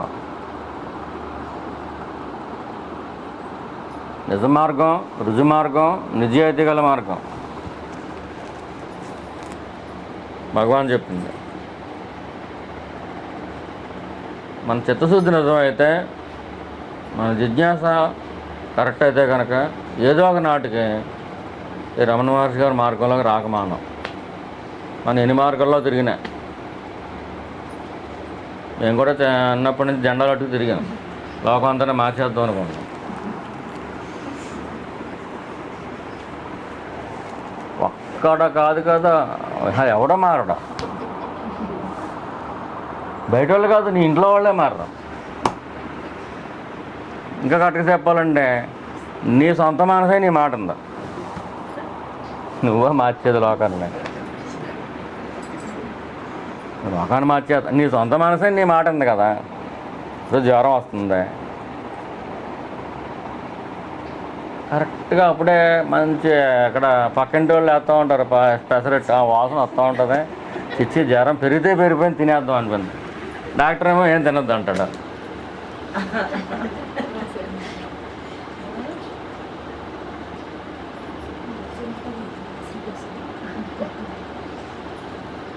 ఈ మధ్యకాలంలో ఏదో ఫంక్షన్కి వెళ్ళామండి. బయలుదేరటం ఐస్ క్రీమ్ కోసం బయలుదేరాను నేను. అక్కడికి ఐస్ క్రీమ్ తింటే తేడా వస్తుందని చాలాసార్లు డాక్టర్ బిళ్ళలు ఇచ్చాడు, మింగాం. ఈ తేడా వచ్చేస్తుంది ఐస్ క్రీమ్ తింటే. అయినా కానీ బిళ్ళ వేసేద్దాం, పోయిందా ఉంది, ఐస్ క్రీమ్ తినాలంతే. బయలుదేరటమే. వాళ్ళు ఎవరో వాళ్ళ మీద ప్రేమ కొద్ది బయలుదేరలేదు, ఐస్ క్రీమ్ కొద్ది బయలుదేరు. నీ సొంతంగా కొనుక్కొని తినొచ్చు కదా, తినొచ్చు తప్పే ఉంది. కానీ ఎలాగెత్తారు కదా. అంచేత భగవాన్ ఏం చేశాడంటే అన్నీ అయిపోయినాయి. వాటిల్లో కూడా ఐస్ క్రీమ్ కూడా అయిపోయింది. అక్కడ ఏదో కొంచెం అన్నమనో కొంచెం సాంబారు మిగిల్చాడు, అమ్మాయి బతికించాడు భగవాన్. అలా రక్షణతో అప్పుడప్పుడు మనల్ని. ఇక్కడ మనకు ఉపకారం జరిగిందా, అపకారం జరిగిందా? అపకారం జరగలేదు, ఉపకారం జరిగింది. అక్కడ అన్నీ రెడీగా ఉంటే అంటే మన ఫ్రెండ్స్తో పాటు ఆఖరిని తిందామని చూసుకున్నావా. ఇప్పుడు అంటారు కదా పెద్దలు, భోజనానికి ముందు ఉండాలంటారు కదా, అది కరెక్టే. భోజనానికి ఎప్పుడు ముందు ఉంటే అన్ని ఐటమ్స్ పడతాయి, వేడివేడిగా పడతాయి. భోజనానికి ఆఖరి ఉండకూడదు. భోజనానికి ముందు నీకు తెలిసే సామెత అదే, భోజనానికి ముందు గొడవకి వెనకాల ఉండాలండి. గొడవకి అందరికంటే వెనకాల ఉండాలి. పోలీసు వాళ్ళు వస్తే ఎదురున్న వాళ్ళు పట్టుకెళ్ళిపోతారు. నేను వెనకాలంటే ఇంటికి వెళ్ళిపోవచ్చు. ఆ జీవితంలో ఉపయోగపడుతుంది. అది భోజనానికి ముందు, గొడవకి వెనకాల ఉండాలి. మన సొంత ఫ్రెండ్ అయినా సరే వెనకాల ఉండాలి. అంటే లోకంలో బతుకు తెరుగు తెలియదు. దానికైనా ఆత్మజ్ఞాన సంబంధం లేదు. ఇది ఎందుకు వచ్చిందంటే మన సాధనలో ఉంటే భగవాన్ ఎన్నో విధాలు మనల్ని కాపాడుతాడు. మన దేహ ఆరోగ్యమే కాదు, మానసిక ఆరోగ్యమే కాదు, అన్నీ కాపాడుతూ ఉంటాడు. పని చేసుకునేదంతా ఆయన. ఈ పాయింట్ ఎందుకు వచ్చిందమ్మా? మన సొంత మనసే మనం చెప్పిన మాట ఎందో. ఐస్ క్రీమ్ కోసం బట్టలేసి బయలుదేరు ఫంక్షన్కి. మన సొంత మనసే చెబుతూ ఉంటుంది బుద్ధి, రే నీకు పడదరా, ఎందుకురా, ఈ గొంతు కట్టేస్తుంది నీకు, మెల్లి బిళ్ళలు మెంగాలి, మెల్లి 500 ఖర్చు అంటే తినవలసిందే, ఐస్ క్రీమ్ తినవలసిందే. చిన్నపిల్లలు నాకు ఐస్ క్రీమ్ కావాలి మారం చేస్తే 4 పడేద్దామని వెళ్తుంది. మరి మన మనసే చేస్తుంది ఇలాగా, ఐస్ క్రీమ్ తినవలసిందే అంటుంది. ఇంకా ఎవరికి పడేయాలి? మన మీద మనమే పడేసుకోవాలి. ఈపికి ఈ దేహానికి పనిష్మెంట్ ఏంటి?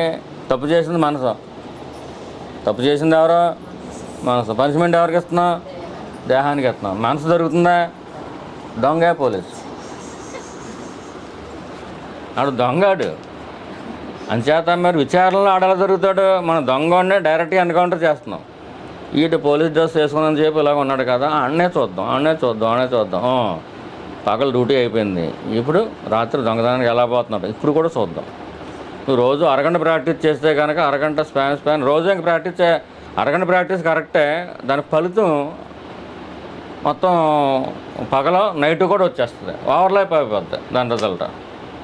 అప్పుడు ఏమవుతుంది? నీకు దొరికేస్తాడు, బలం కూడా వస్తుంది, నీ మనసుని నిరోధించే శక్తి, కంట్రోల్ చేసే పవర్ కూడా వచ్చేస్తుంది. నువ్వు ఈ లోకంలో బతుకుతున్నా కానీ ఈ లోకంలో బతుకున్నట్టు తెలియదు నీకు అసలు. నువ్వు దేహంలో ఉన్నా కానీ దేహంలో ఉన్నట్టు కూడా తెలీదు. నీ ద్వారా పనులు అవుతూ ఉంటాయనుకో, నీ ద్వారా పనులు అవుతున్నాయి అంతే, నేను చేస్తున్నాను కూడా అనిపించదు. నువ్వు ఉంటే కదా ఏమన్నా లోపల ఉంటే ఉన్నానని తెలుస్తుంది. నువ్వు లేవు కదా అక్కడ.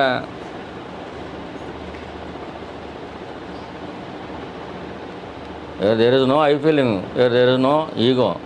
నువ్వు అసలు ఏమి ఉండవు అక్కడ, నువ్వు మొత్తం ఖాళీ.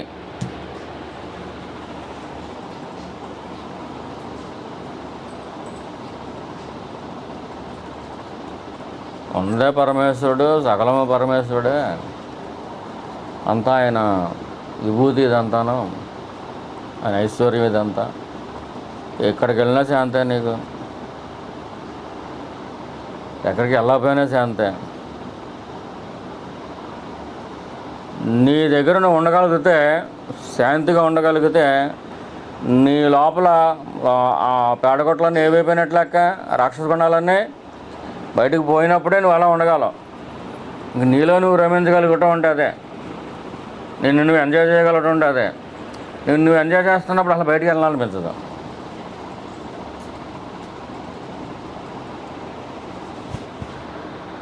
నిన్ను నువ్వే ఎంజాయ్ చేస్తావు.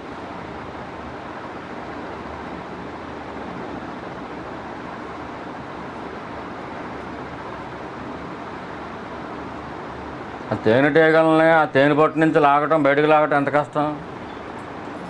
నిన్ను ఎంజాయ్ చేస్తూ ఉంటే నేను లోకంలోకి లాగటం చాలా కష్టం. ఈ ధర జరిగే పనులన్నీ జరిగిపోతూ ఉంటాయి, కానీ ఈ లోకం ఎలాగ ఉంది ఏంటి, దాని పద్దేంటో సార్ చూద్దాం. నిన్ను ఎంత బయటికి లాగినా కానీ నిన్ను ఎవరు లాగలేరు. నీ అంతటి నువ్వు వెళ్దాం అనుకున్నా కానీ వెళ్ళలేవు.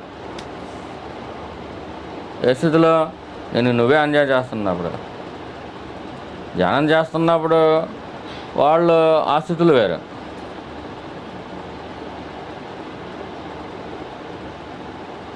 నిర్వికల్ప సమాధి, సవికల్ప సమాధి రకరకాలు ఉన్నాయి. అయిందని ఆ పేర్లు అవన్నీ గజిబిజి మనకంతా అవసరం లేదు. చాలా సింపుల్. నిన్ను నువ్వే చూసుకో. నేను ఎవరో, నేను దగ్గర ఉంటాం మొదలుపెట్టాం అంతే. ఇంక రెండవ పని లేదు. ఇంక శాంతి. ఏదైనా తలంపు వస్తుంది అనుకో, ఎవరికి వస్తుంది? నాకే వస్తుంది. మళ్ళీ నేను ఎవరు? ఏదైనా తలంపు వచ్చినప్పుడు ఇది ఎవరికి వస్తుందో, నాకే వస్తుందో, నేను ఎవరు అనుకున్నప్పుడు ఆ తలంపుని కరిగించేస్తాడు, కాల్ చేస్తాడు. నీకు ఆ పవర్ వచ్చేస్తుంది. ఆ కరిగించేది కాల్ చేస్తే నువ్వు కాదు, పరమేశ్వరుడు.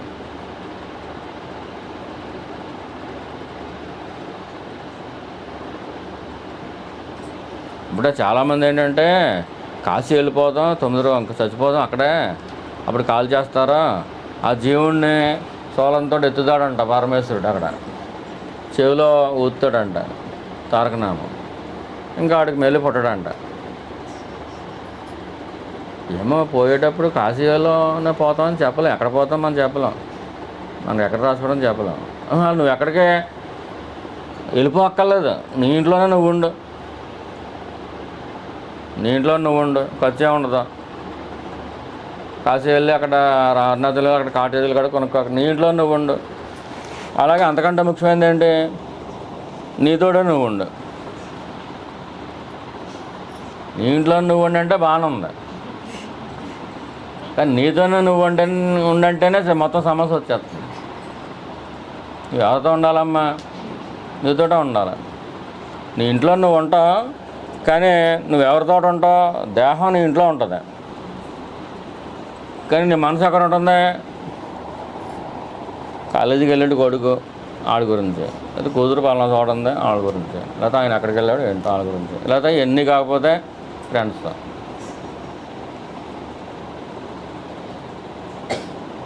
ఇప్పుడు గంటల తరబడి మాట్లాడేసుకుంటారు ఫోన్లో ఫ్రెండ్స్తో. ఒక్క అరగంట చేయమంటుంటే బాగా ఉన్నాడు. ఆ విచారణ, ఆత్మవిచారణ. గంటల తరబడి మాట్లాడేసుకోవడం ఈజీ. ఏం చేత?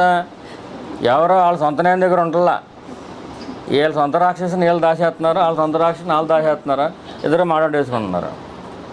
అది గంట అయితే అప్పుడే గంట అయిపోయింది అంటారు. ఈ ఫ్రెండ్షిప్ డే రోజుని ఫ్రెండ్స్ని తిట్టేస్తున్నామేమో, తిడతలేదు. అసలు ఆ లవర్స్ మాట్లాడుకున్నారంటే అర్థం ఉందమ్మా. వీళ్ళు గంటల తరబడి మాట్లాడేసుకుంటారు, ఏముంటుందంటే ఏముంటుంది వీళ్ళని. లవర్స్ అంటే అప్పుడు వాళ్ళు వయసులో ఉన్నారు, వయసు తగ్గట్టుగా వాళ్ళు ఏదో మాట్లాడుకున్నారంటే అది పోనీ తీసి పక్కనెట్టచ్చు. వీళ్ళకేముంది? ఇట్లా ఒకే ఒక అరగంట సాధన చేయండి. ఏంటో సాధన? నీతోడు నువ్వు ఉండు అంతే. నీ నిజమైన నేను నీకు కావాలంటేనే, అంటే నువ్వెవరో నీకు తెలియాలంటే నీ నిజమైన నేను దగ్గరే, ఇంక నిజం అబద్ధం లేదు. నేను వస్తుంది. ఆ నేను దగ్గర ఉండు. అది మాత్రం ఉండలేకపోతున్నారు. అది ఉండండి ముందు.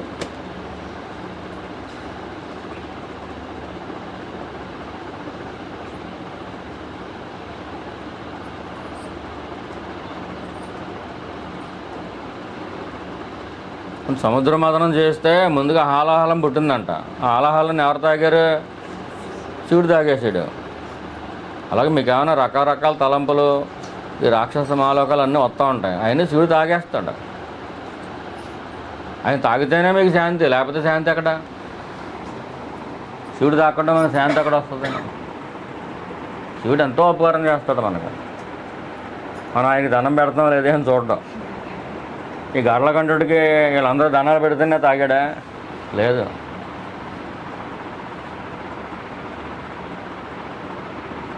మదించాలి సముద్రాన్ని. పాల సముద్రం అంటే ఏంటి? మనసే. కాకపోతే చల్లని మనసు. దాని లోపల దాకుంటాయి. ఎంత చల్లగా ఉన్న మనసు అని లోపల దాకుంటాయి. ఆలాహలం అంతా లోపల ఉంటుంది. అది కిలికినప్పుడు వస్తుంది. దేవతలు, రాక్షసులు, దైవీ గుణాలు, అసూయ గుణాలు అంటే మంచి చెడ్డ, మంచి ఆలోచనలు, చెడ్డ ఆలోచనలు రెండు మన లోపల ఉంటాయి. చిలుకుతూ ఉంటుంది. చిలగ్గా ఫస్ట్గా ఏం పుట్టిందమ్మా? అంచేత మన సాధన నిజమైతే కనుక మనకి చిరాకు వస్తుంది ముందు. చర్చ ఇదేం సాధన బాగుంటుంది, ఇదివరకే ఈ సత్సంగంలోకి రాకముందే బాగుంది నా పని. చక్కగా 2 సినిమాలు, 4 షికారులు భలే ఉండేది. ఇక్కడికి వచ్చిన తర్వాత అనవసరం బుక్ అయిపోయాం. ఎంతసేపు సాధన నేను చూసుకో అంటున్నారు. నాకేమో నేను చూస్తే నేను తెలియట్లేదు. ఒక్క సెకండ్ కూడా ఉండలేకపోతున్నాను నా దగ్గర నేను. ఇప్పుడు మనసు ఏదో క్రియేట్ చేస్తూ ఉంటుంది. ఆ భ్రమలు నిజం అనుకోకుండా ధ్యానాల్లో మనసు క్రియేట్ చేసే భ్రమలు క్రియేట్ చేయడానికి అవకాశం ఉంది. ఈ మార్గంలో నిన్ను చూసుకుంటూ ఉంటే భ్రమలకు అవకాశం లేదు. నిజాయితీగా ఉండు, ఆ నిజం దగ్గర ఉండు. ఏంటో నిజం? నువ్వెవరు అసలు? నేను ఎక్కడి నుంచి వస్తున్నా అక్కడ ఉండు. చాలా నిజాయితీగా ఉండాలి. నిజాయితీ మాత్రమే నిజంలోకి దారితీస్తుంది. భ్రమ ఎప్పుడూ కూడా దారితీయదు.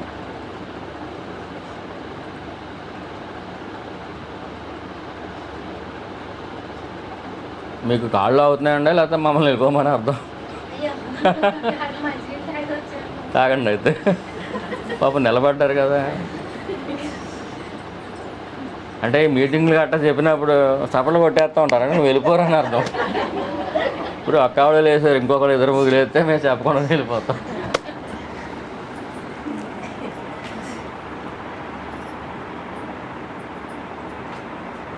ఈ పాటలు రాసేవాళ్ళు గురువు సర్వజ్ఞుడు. ఏం సర్వజ్ఞుడు? నిర్భాగ్యుడు. ఏమీ తెలియదు గురువుకి. తెడ్డు అంటున్నాం. అందుకనే తెడ్డుకి ఏమి రుచి తెలుస్తుంది? తినేవాళ్ళు తెలుస్తుంది కానీ తెడ్డుకని తెలుస్తుందమ్మ రుచి. పోనీ వాళ్ళు అలా అనుకుంటున్నారు. అనుకున్నాడు దానికే ఉంది. వాళ్ళ నమ్మకం వాళ్ళు కాపాడుతుంది. అంటే గురువుని స్మరించుకున్నప్పుడల్లా అది పరమేశ్వరుడు ఏదో చేస్తున్నాడు. పోనీ ఆయన చేసే ఉపకారం మనం అడ్డంగా పెట్టడం ఎందుకు? పరమేశ్వరుడికి ఏ రూపం తెలుసుకున్నామని కాదు, పర్ఫెక్ట్గా కనెక్ట్ అయిందా లేదా. విపరీతమైన ద్వేషం, నిండైన ద్వేషంతో శిశుపాలుడు ద్వేషించాడు. తరించాడే లేదా? నువ్వు దేనితో కనెక్ట్ అవుతున్నావు అని కాదు, కనెక్ట్ అవుతున్నావు లేదా అది కావాలి ముందు. ప్రేమతోట, ద్వేషంతోట, భక్తితోట, లేకపోతే రుజుమార్గం నేను అనేది ఆ విచారణతో ఎలా కనెక్ట్ అవుతున్నావు? అక్కడ 100% న్యాయం ఉండాలి. ద్వేషంతో పట్టుకున్నా పర్లేదు, పరమేశ్వరుడిని దొరికేస్తాడు ఆయన. కనెక్ట్ అవుతున్నావు లేదా? ఆయన చేతికి నువ్వు కరెక్ట్గా దొరకాలి. నేను పట్టుకుని సంసార చక్రంలో బయట లాగి అమృతత్వంలో పడేయాలంటే నువ్వు దొరకాలి. ద్వేషించి పనిచేసిన వాళ్ళు ఉన్నారు, కాకపోతే నిండుగా ద్వేషించారు. ఎవరైనా మనం ద్వేషిస్తూ ఉంటే తప్పేమో లేదు.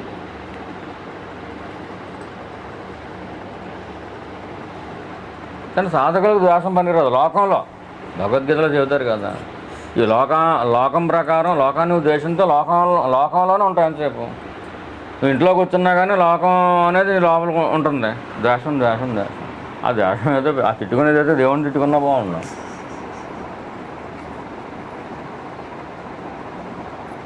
నువ్వు నిరంతరం కనెక్ట్ అవుతున్నావా లేదా పరమేశ్వరుడికి, అదొకటే ముఖ్యం.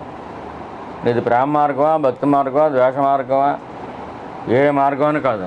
కనెక్ట్ అవుతున్నావా లేదా? కనెక్ట్ ఎందుకు అవ్వాలంటే ఆయన నిన్ను పట్టుకొని తరింపు చేయాలంటే, ఆ జీవుని పట్టుకుని తరింపు చేయాలంటే దొరకాలి పూర్తిగా. ఎప్పుడు పూర్తిగా దొరుకుతావు? నిండుదానం ఉన్నప్పుడు దొరుకుతావు. అంచేత ద్వేషించినా, ప్రేమించినా, లేదా ఆరాధించినా, ఏది చేసినా నిండుగా చేయి. ఆ నిండుగా చేయటాన్నే విచారణ మార్గాలు ఏమంటున్నారు? నిజాయితీతో చేయి. భ్రమలు అనేవి రావు. జ్ఞాన మార్గంలో భ్రమలు వచ్చే అవకాశం ఉంది, కానీ విచారణ మార్గంలో భ్రమలు అనేవి తొలగిపోతాయి. ఏదైనా భ్రమ అంతకుముందు ఉంటే తొలగిపోతుంది. నిన్ను తలుచుకుంటూ లోపలికి వెళ్తూ ఉంటావు. ఆ పొట్టలోంచి ఏదో పాము వస్తుంది అనుకోండి, దాన్ని చూసి జడుచుకోక్కల్లా, దానికి పీట వేయకుండా ఉంటే సరిపోద్ది. ఇప్పుడు ఏం చేస్తారంటే విచారణ చేసినా కానీ ఒకసారి గురువు కూడా సహకారం ఇస్తాడు. నిజంగానే విచారణ అభ్యస్తే ఒక పాము వస్తుంది. ఏం చదువుతుంది ఆ పాము? ఏళ్ళు గురువుని కాటేసి అంటుంది. ఏమంటుంది? గురువుని కాటేసి అంటుంది. ఏం చేత ఆ నిన్ను దూరం చేస్తే నువ్వు నాకు దొరుకుతావు. ఆవిడ టిఫిన్ చేసి తినేచ్చింది అహంకారం. అలా ఎన్నో మాయలు ఉంటాయి. ఆ మాయల నుంచి కూడా పరమేశ్వరుడే కాపాడాలి. రావణాసుడు ఎంత గొప్ప శివభక్తుడమ్మా. మరి అంత గొప్ప శివభక్తుడు ఏమన్నాడు? శ్వశనాలో తిరుగుతావు, నీకెంత అందమైన భార్య ఎందుకు నాకు ఇచ్చా అన్నాడు. మహాభక్తుడా. మరి అది తింగరోడు అనాలా? మరి మహాజ్ఞానం చెబుతారు, అన్నీ తెలుసు అంటారు. మరి ఏమడిగాడమ్మా శివుడి దగ్గరికి వెళ్ళా? నువ్వేమో శ్మశానాలు తిరుగుతున్నావు, నీకెంత అందమైన భార్య నీకెందుకు నాకు ఇచ్చా అంటాడు. ఆడు దైవభక్తుడు. ఇప్పుడు రావణ ప్రాక్తం బాలే చదువుతారు, చాలా గంభీరంగా ఉంటాయి, హృదయగుణంతో ఉంటాయి. ఇలా అడిగేసాడు అంటాడు, శివుణ్ణి అడిగేశాడు. మరి మహా గొప్ప శివభక్తుడు అని చెబుతారు. శివభక్తుడు కాదంటే శివభక్తుడే మేలని. కానీ ఏం అడిగాడు? శివుడి వారిని అడిగాడు. ఇది తింగరోడా నిజంగా మంచోడు అడిగాడు అర్థం కాదు.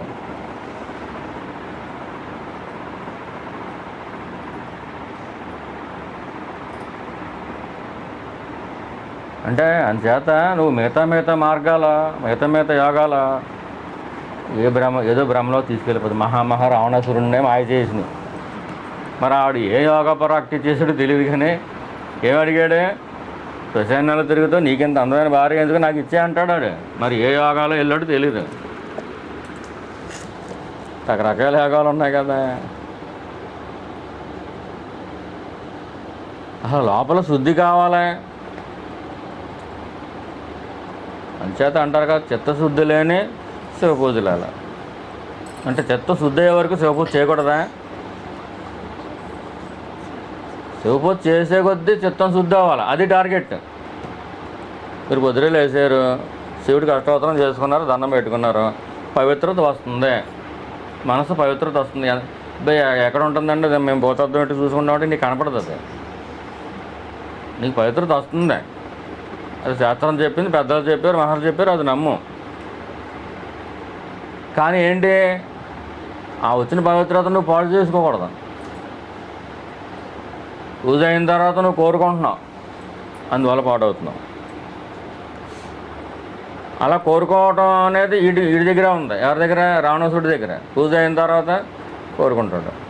ఈ అలవాటు కొద్దీ వాడు ఎన్నో సంవత్సరాలు తపస్సులు చేసినా కానీ, కొన్ని వేలాది సంవత్సరాలు తపస్సు చేసినా కానీ ఈ కోడు అడుక్కునే బుద్ధి పోలేదు. ఈ అడుక్కునే బుద్ధి ఉంది కాబట్టి కరెక్ట్గా అమ్మవారు మంచి సౌందర్య రాశికి కనిపించింది ఈ అహంకారానికి. మరి అంత గొప్ప శివభక్తులే బాల్తో కొట్టేశారంటే వాళ్ళల్లో ఎన్నో వంతుండే మనం.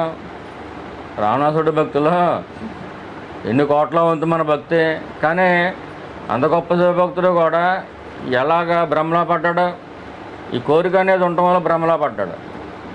అయ్యో పరమేశ్వరా, నా అహంకారాన్ని తీసే, నాకు పవిత్రతనయ్యి అని ఎప్పుడైనా అడగగలిగాడా?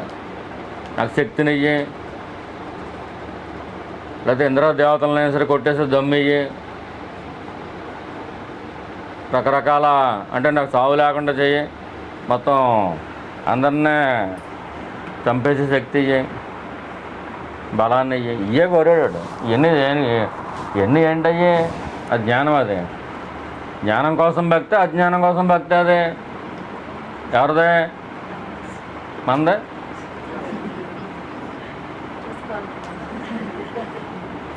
ఇంటికి వెళ్ళిన తర్వాత ఆలోచించుకోండి. రావణాసురులాగా మన జ్ఞానం కోసం భక్తా, అజ్ఞానం కోసం భక్తి ఒకసారి ఆలోచించుకోండి. ఎవరికల్లా నిజంగా ఆలోచించుకోవాలి. అది లేదా రావణాసురులాగా మనం బాల్తో కొడదాం. మహాశివభక్తులు వాళ్ళ భక్తిని తక్కువ అంచనా వేయడానికి లేదు. మీరు మాత్రం తక్కువ వాళ్ళ ఏంటి? మహాశివభక్తులు మీరు మీ భక్తిని ఏమాత్రం తక్కువ అంచనా వేయటం లేదు. 100% మార్కులు వేసేయచ్చు. కానీ ఈ కోరుకోవటం అనేది బుద్ధి పోవటం లేదు. అంచేత ఏదో కోరరాంది ఏదో కోరతారు. దానివల్ల మళ్ళీ మొదలుకు వస్తారు. ఈ జన్మంతా వేస్ట్ అయిపోతుంది. అంటే దొంగే పోలీసు కదా, అంచేత వాడు ఏం చేస్తాడు? నువ్వు ఎలా బాగుపడతావు? నువ్వు గురువు అంటల్లో ఉన్నంతకాలం నిన్ను నేను పాడు చేయలేను, అంచేత గురువుకి నీకు పెట్టేద్దాం అని పెట్టేస్తాడు. లేదంటే సత్సంగంలో ఉన్న వాళ్ళకి పెట్టేస్తాడు. ఒకసారి గురువు మీద భక్తి బాగానే ఉంటుంది, ఇంకా ఇలా కుదరదని చెప్పి సత్సంగంలో ఉన్న వాళ్ళు ఒకరికొకరు పెట్టేస్తాడు. క్రిస్టియన్స్ అయితే సాతాన్ అంటారు కదా, మనం అలాగానం. ఎవరి సొంత అహంకారం వాళ్ళ సాతాను. మన అహంకారం ఏం చేద్దే? చచ్చా మరీ ఎంత కలిసిమెలిసి వెళ్ళిపోతే జ్ఞానం వచ్చేద్దే, కుదరదా? నువ్వు వాళ్ళని ద్వేషించు, వీళ్ళని ద్వేషించు అంటూ ఉంటాం. ఈ మాటల గురువు మనకే చెబుతున్నాడు అనుకో, మనకు పక్క వాళ్ళు చెబుతున్నారు అనుకుంటాం. మనల్ని ఎవరైతే ద్వేషిస్తున్నారో వాళ్ళు చెబుతున్నారు అనుకుంటాం. మనకే స్వయంగా చెబుతున్నారు అనుకోం మనం. అది ఒక మాయ.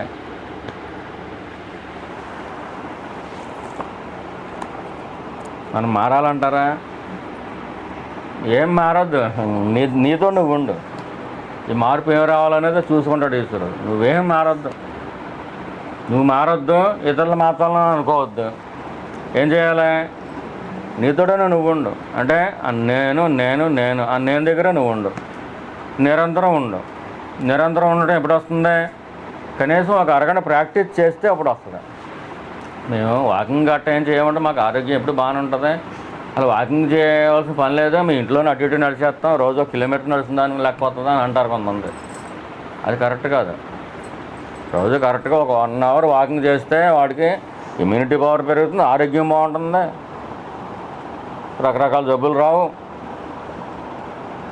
అంత ఉపకారం ఉన్నప్పుడు మరి మనసునే నువ్వెవరో, నీ సొంత మనసునే నువ్వెవరు, అసలు నీ రూపం ఏంటి, నువ్వు ఎలా ఉంటావు, ఎక్కడ ఉంటావు, నీ స్టోరీ ఏంటి అసలు. మన సొంత మనసుకు కూడా ఒక స్టోరీ వేసుకుని వస్తుంది, మనకు తెలియదు ఆ విషయం. ఒక స్టోరీ వేసుకొస్తుంది. దానికి నిదర్శనమే కొంతమంది నచ్చుతారు, కొంతమంది నచ్చరు. చూసిన వెంటనే ముఖం చూసిన వెంటనే కొంతమంది నచ్చేస్తారు, కొంతమంది నచ్చరు. కొంతమంది మనకు ఫారా అనుకుంటుంది, కొంతమంది యాంటీ అనుకుంటుంది. ఈ ఆశాలన్నీ పోవాలి ముందు. ఎవరికే? మన సొంత మనసు. మనసంతా మనసే. నేను నేను నేను అనేది ఎక్కడి నుంచి వస్తుంది అదొకటే చూసుకోండి. ఈ బుక్ తీద్దామంటే అదే కనిపించింది మరే.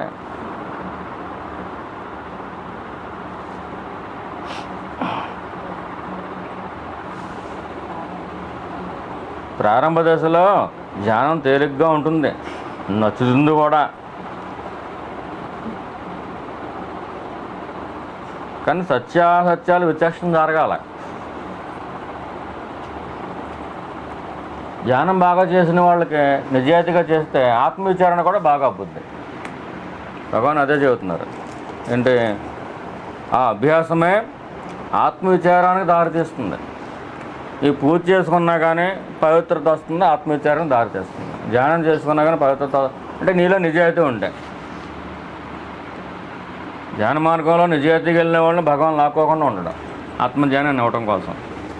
అంచేత ఎంతకాలం అయితే ధ్యానం చేస్తామో అంతకాలం కూడా మన నిజాయితీకి చేసినట్లయితే అది సరిపోతుంది అనుకున్నప్పుడు ఈయన లాగేసుకుంటాడు. ఏది, ప్రారంభ దశలో ధ్యానం తేలిగ్గా ఉంటుంది, నచ్చుతుంది కూడా. ఆ అభ్యాసమే ఆత్మవిచారం దారితీస్తుంది. అక్కడ సత్యాసత్యాలు విచక్షణ జరుగుతుంది. దీన్ని నువ్వు ప్రాక్టీస్ చేయాలి. మనలో నిజాయితీ ఉంటే సత్సంగం చేత లాగపడతాం. అరుణాచలేశ్వరుడు అక్కడ పడేస్తాడు. దాన్ని నిలబెట్టుకోవాలి. సత్సంగంలో ఉన్నప్పుడు కూడా నిలబెట్టుకోవాలి. ఒక నిజాయితీ కలిగినటువంటి ప్రాక్టీస్ మాత్రం. అంటే దాంట్లో ధ్యానంలో అయినా నువ్వు బోల్తా పడవచ్చేమో కానీ, భక్తిలో అయినా బోల్తా పడవచ్చేమో కానీ, ఆత్మవిచారణ నేను ఎవరనే దాంట్లో బోల్తా పడవు. ఇక్కడ జరిగేది చేస్తే నువ్వు చేయగలుగుతావు, లేకపోతే సాధన చేయలేవు, అంతే. అంతేగాని సాధన చేస్తూ బోల్తా పడటం అనేది ఉండదు. భ్రమంలోకి వెళ్ళటం అనేది ఉండదు. రకరకాల లోకాల్లోకి వెళ్ళటం అనేది ఉండదు. రకరకాల స్థితిలో వస్తే దాన్ని తృణప్రాయంగా తీసిపడేస్తా. బోల్తా కొట్టింది లేని మార్గం ఇది. ఏంటి, డైరెక్ట్ పాత్ర. నేను ఎవరు, అంతే. ఆ నేను దగ్గర ఉండటం మోస్ట్ పవర్ఫుల్. అది అలవాటు అయితే మోస్ట్ పీస్ఫుల్ కూడా. నువ్వు ఎవరిని ఉద్ధరించాలని అనుకోక్కర్లేదు, ఎవరికి ఉపకారం చేయాలనుకోక్కర్లేదు. నువ్వు ఎక్కడికి వెళ్తే వాళ్ళకి ఉపకారం జరుగుతూ ఉంటుంది. నువ్వు ఒకళ్ళ ఇంటికి వచ్చావనుకో, ఆ ఇంట్లో వాళ్ళకి ఉపకారం జరిగిపోతుంది. నీకు నువ్వు పని కట్టుకుని దేవుడితో చెప్పక్కర్లా. వాళ్ళ కర్మలన్నీ క్షయించిపోతే ఏదో మంచి మంచి మార్గాలు దొరుకుతాయి. అలా వచ్చి వెళ్ళిపోతే చాలు, కర్మలన్నీ కాలిపోతాయి. ఏదో పడవరకు వెళ్తుంది అనుకున్నా తూర్పుకి వెళ్ళిపోతుంది. ఆత్మవిచారణ అంత గొప్పది. దాంట్లో నిజాయితీ ఉంటుంది. భ్రమంలో పడి కొట్టుకుపోవడం అనేది జరగనే జరగదు. ఆ దొంగనే చూస్తున్నావు నువ్వు, డైరెక్ట్గా అలా చూస్తున్నావు. ఎవరైతే సాధన చేయాలి మనం బాగుపడిపోవాలి అని ఏ అహంకారం అయితే అనుకుంటుందో ఆ అహంకారాన్ని నువ్వు చూస్తున్నావు. వీడు ఎంతకాలం పోలీస్ డ్రెస్ వేసుకుంటున్నాడు, ఎప్పుడెప్పుడు దొంగవాడి కింద మారిపోతున్నాడు, అన్నీ చూస్తూ ఉంటాం అంతే. ఇంకా మనల్ని ఒకరిని చూస్తున్నారు అనుకున్నప్పుడు దొంగవాడు కూడా దొంగతనం చేయలేదు. ఇంటి యజమాని మనం చూస్తున్నాడు కూడా చేయగలడా, చేయలేడు. అంచేత ఆ దేశాలు మానేస్తాడు, భ్రమంలోకి వెళ్ళడం.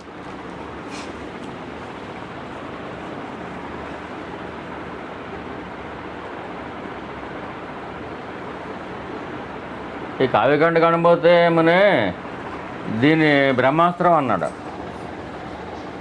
భగవాన్ దగ్గరికి వచ్చి భగవాన్ పలానా డౌట్ చెప్పండి కానీ బ్రహ్మాస్త్రం వదలకండి అనేవారు. బ్రహ్మాస్త్రం అంటే ఏంటి, అని నేను ఎవరు అని అడగండి మమ్మల్ని, బ్రహ్మాస్త్రం వదలకండి అనేవారు.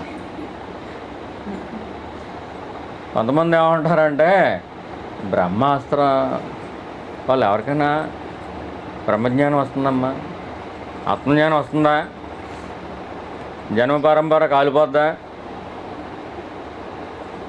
ఆత్మానుభవం కలుగుతుందా బ్రహ్మాస్త్రం వల్ల? ఒక వినాశనం అది. ఇదేంటిది, అహంకార నాశనం. చావు పుట్టుకలోంచి బయటికి తీసుకొచ్చేది. బ్రహ్మాస్త్రానికి దీనికి అసలు పోలికే ఉంది. అది వినాశనంలో దారితీస్తుంది. ఇదేంటిది, జ్ఞానం చేస్తుంది.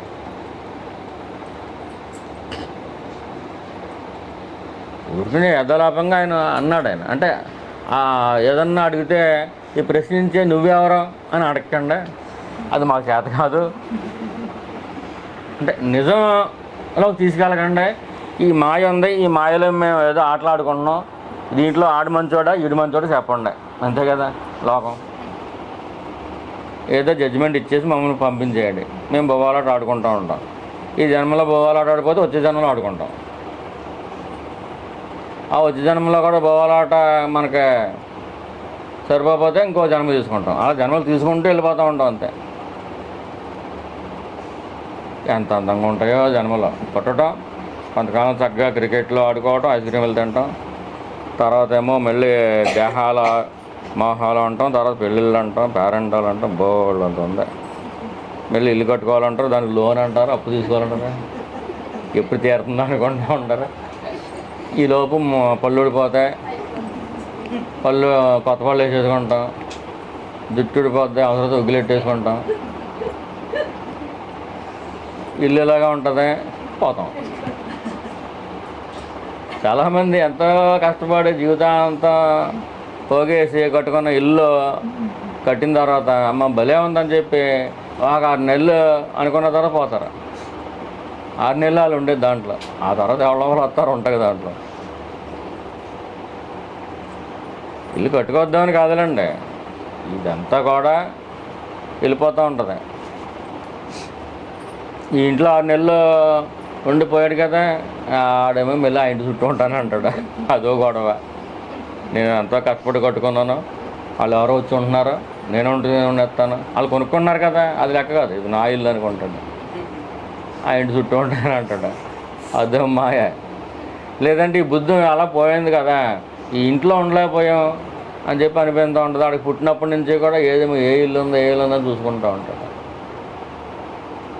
దానికి తగ్గ తెలివితేటలు ఇస్తాడు. ఇంకా వాడు ఏ ఇంజనీరో కన్స్ట్రక్షన్ ఇల్లు కడతామే పని. ఇంకా మా ఎటువైపు నుంచి తలంపు వస్తుందండి. ఆ తలంపును పట్టుకోకూడదు. నేను ఎవరో నేను దగ్గర ఉండాలో తలంపు వస్తుంది. గుర్రం తలంపు వచ్చింది, ఎక్కడ వెళ్తుంది? ఏంటి సముద్రం ఒడ్డున ముందు గుర్రం, తర్వాత గుర్రం మీద ఒకడు స్వారీ చేయటం, సముద్రం, ఒక బీచ్, ఒక 10 మంది వెళ్ళి అక్కడ ఉంటాం, అక్కడేమో ఒకటి శనగలు అమ్ముకోవటం. వెళ్ళిపోతున్నాడు అలాగా. ఈ తలంపును పట్టుకున్నావా ఇంకా అలా వెళ్ళిపోద్ది. ఇంక మొత్తం అక్కడ పార్క్ కనిపిస్తుంది. అక్కడ మళ్ళీ ఇద్దరు అందంగా ఉన్నారు, ఇద్దరు పిల్లల గూళ్ళు కట్టుకున్నారు, పిచ్చికి గూడు. ఏంటి ఎక్కడ స్టార్ట్ అయింది ఇది? నేను ఎవరి దగ్గర స్టార్ట్ చేయనప్పుడు బీచ్లో గుర్రం వెళ్తుంది, అది కనిపించింది, దాన్ని పట్టుకున్నాం. ఆ గుర్రం ఎక్కితే తీసుకెళ్ళిపోతుంది. అది ఈ లోపు అరగంట అయిపోయింది, విచారణ అయిపోయింది, లేచిపోతాం. విచారణ చేసావా మరి నువ్వు? అప్పుడు చేసావా? గుర్రం ఎక్కి పార్క్ అంతా తిరిగావు.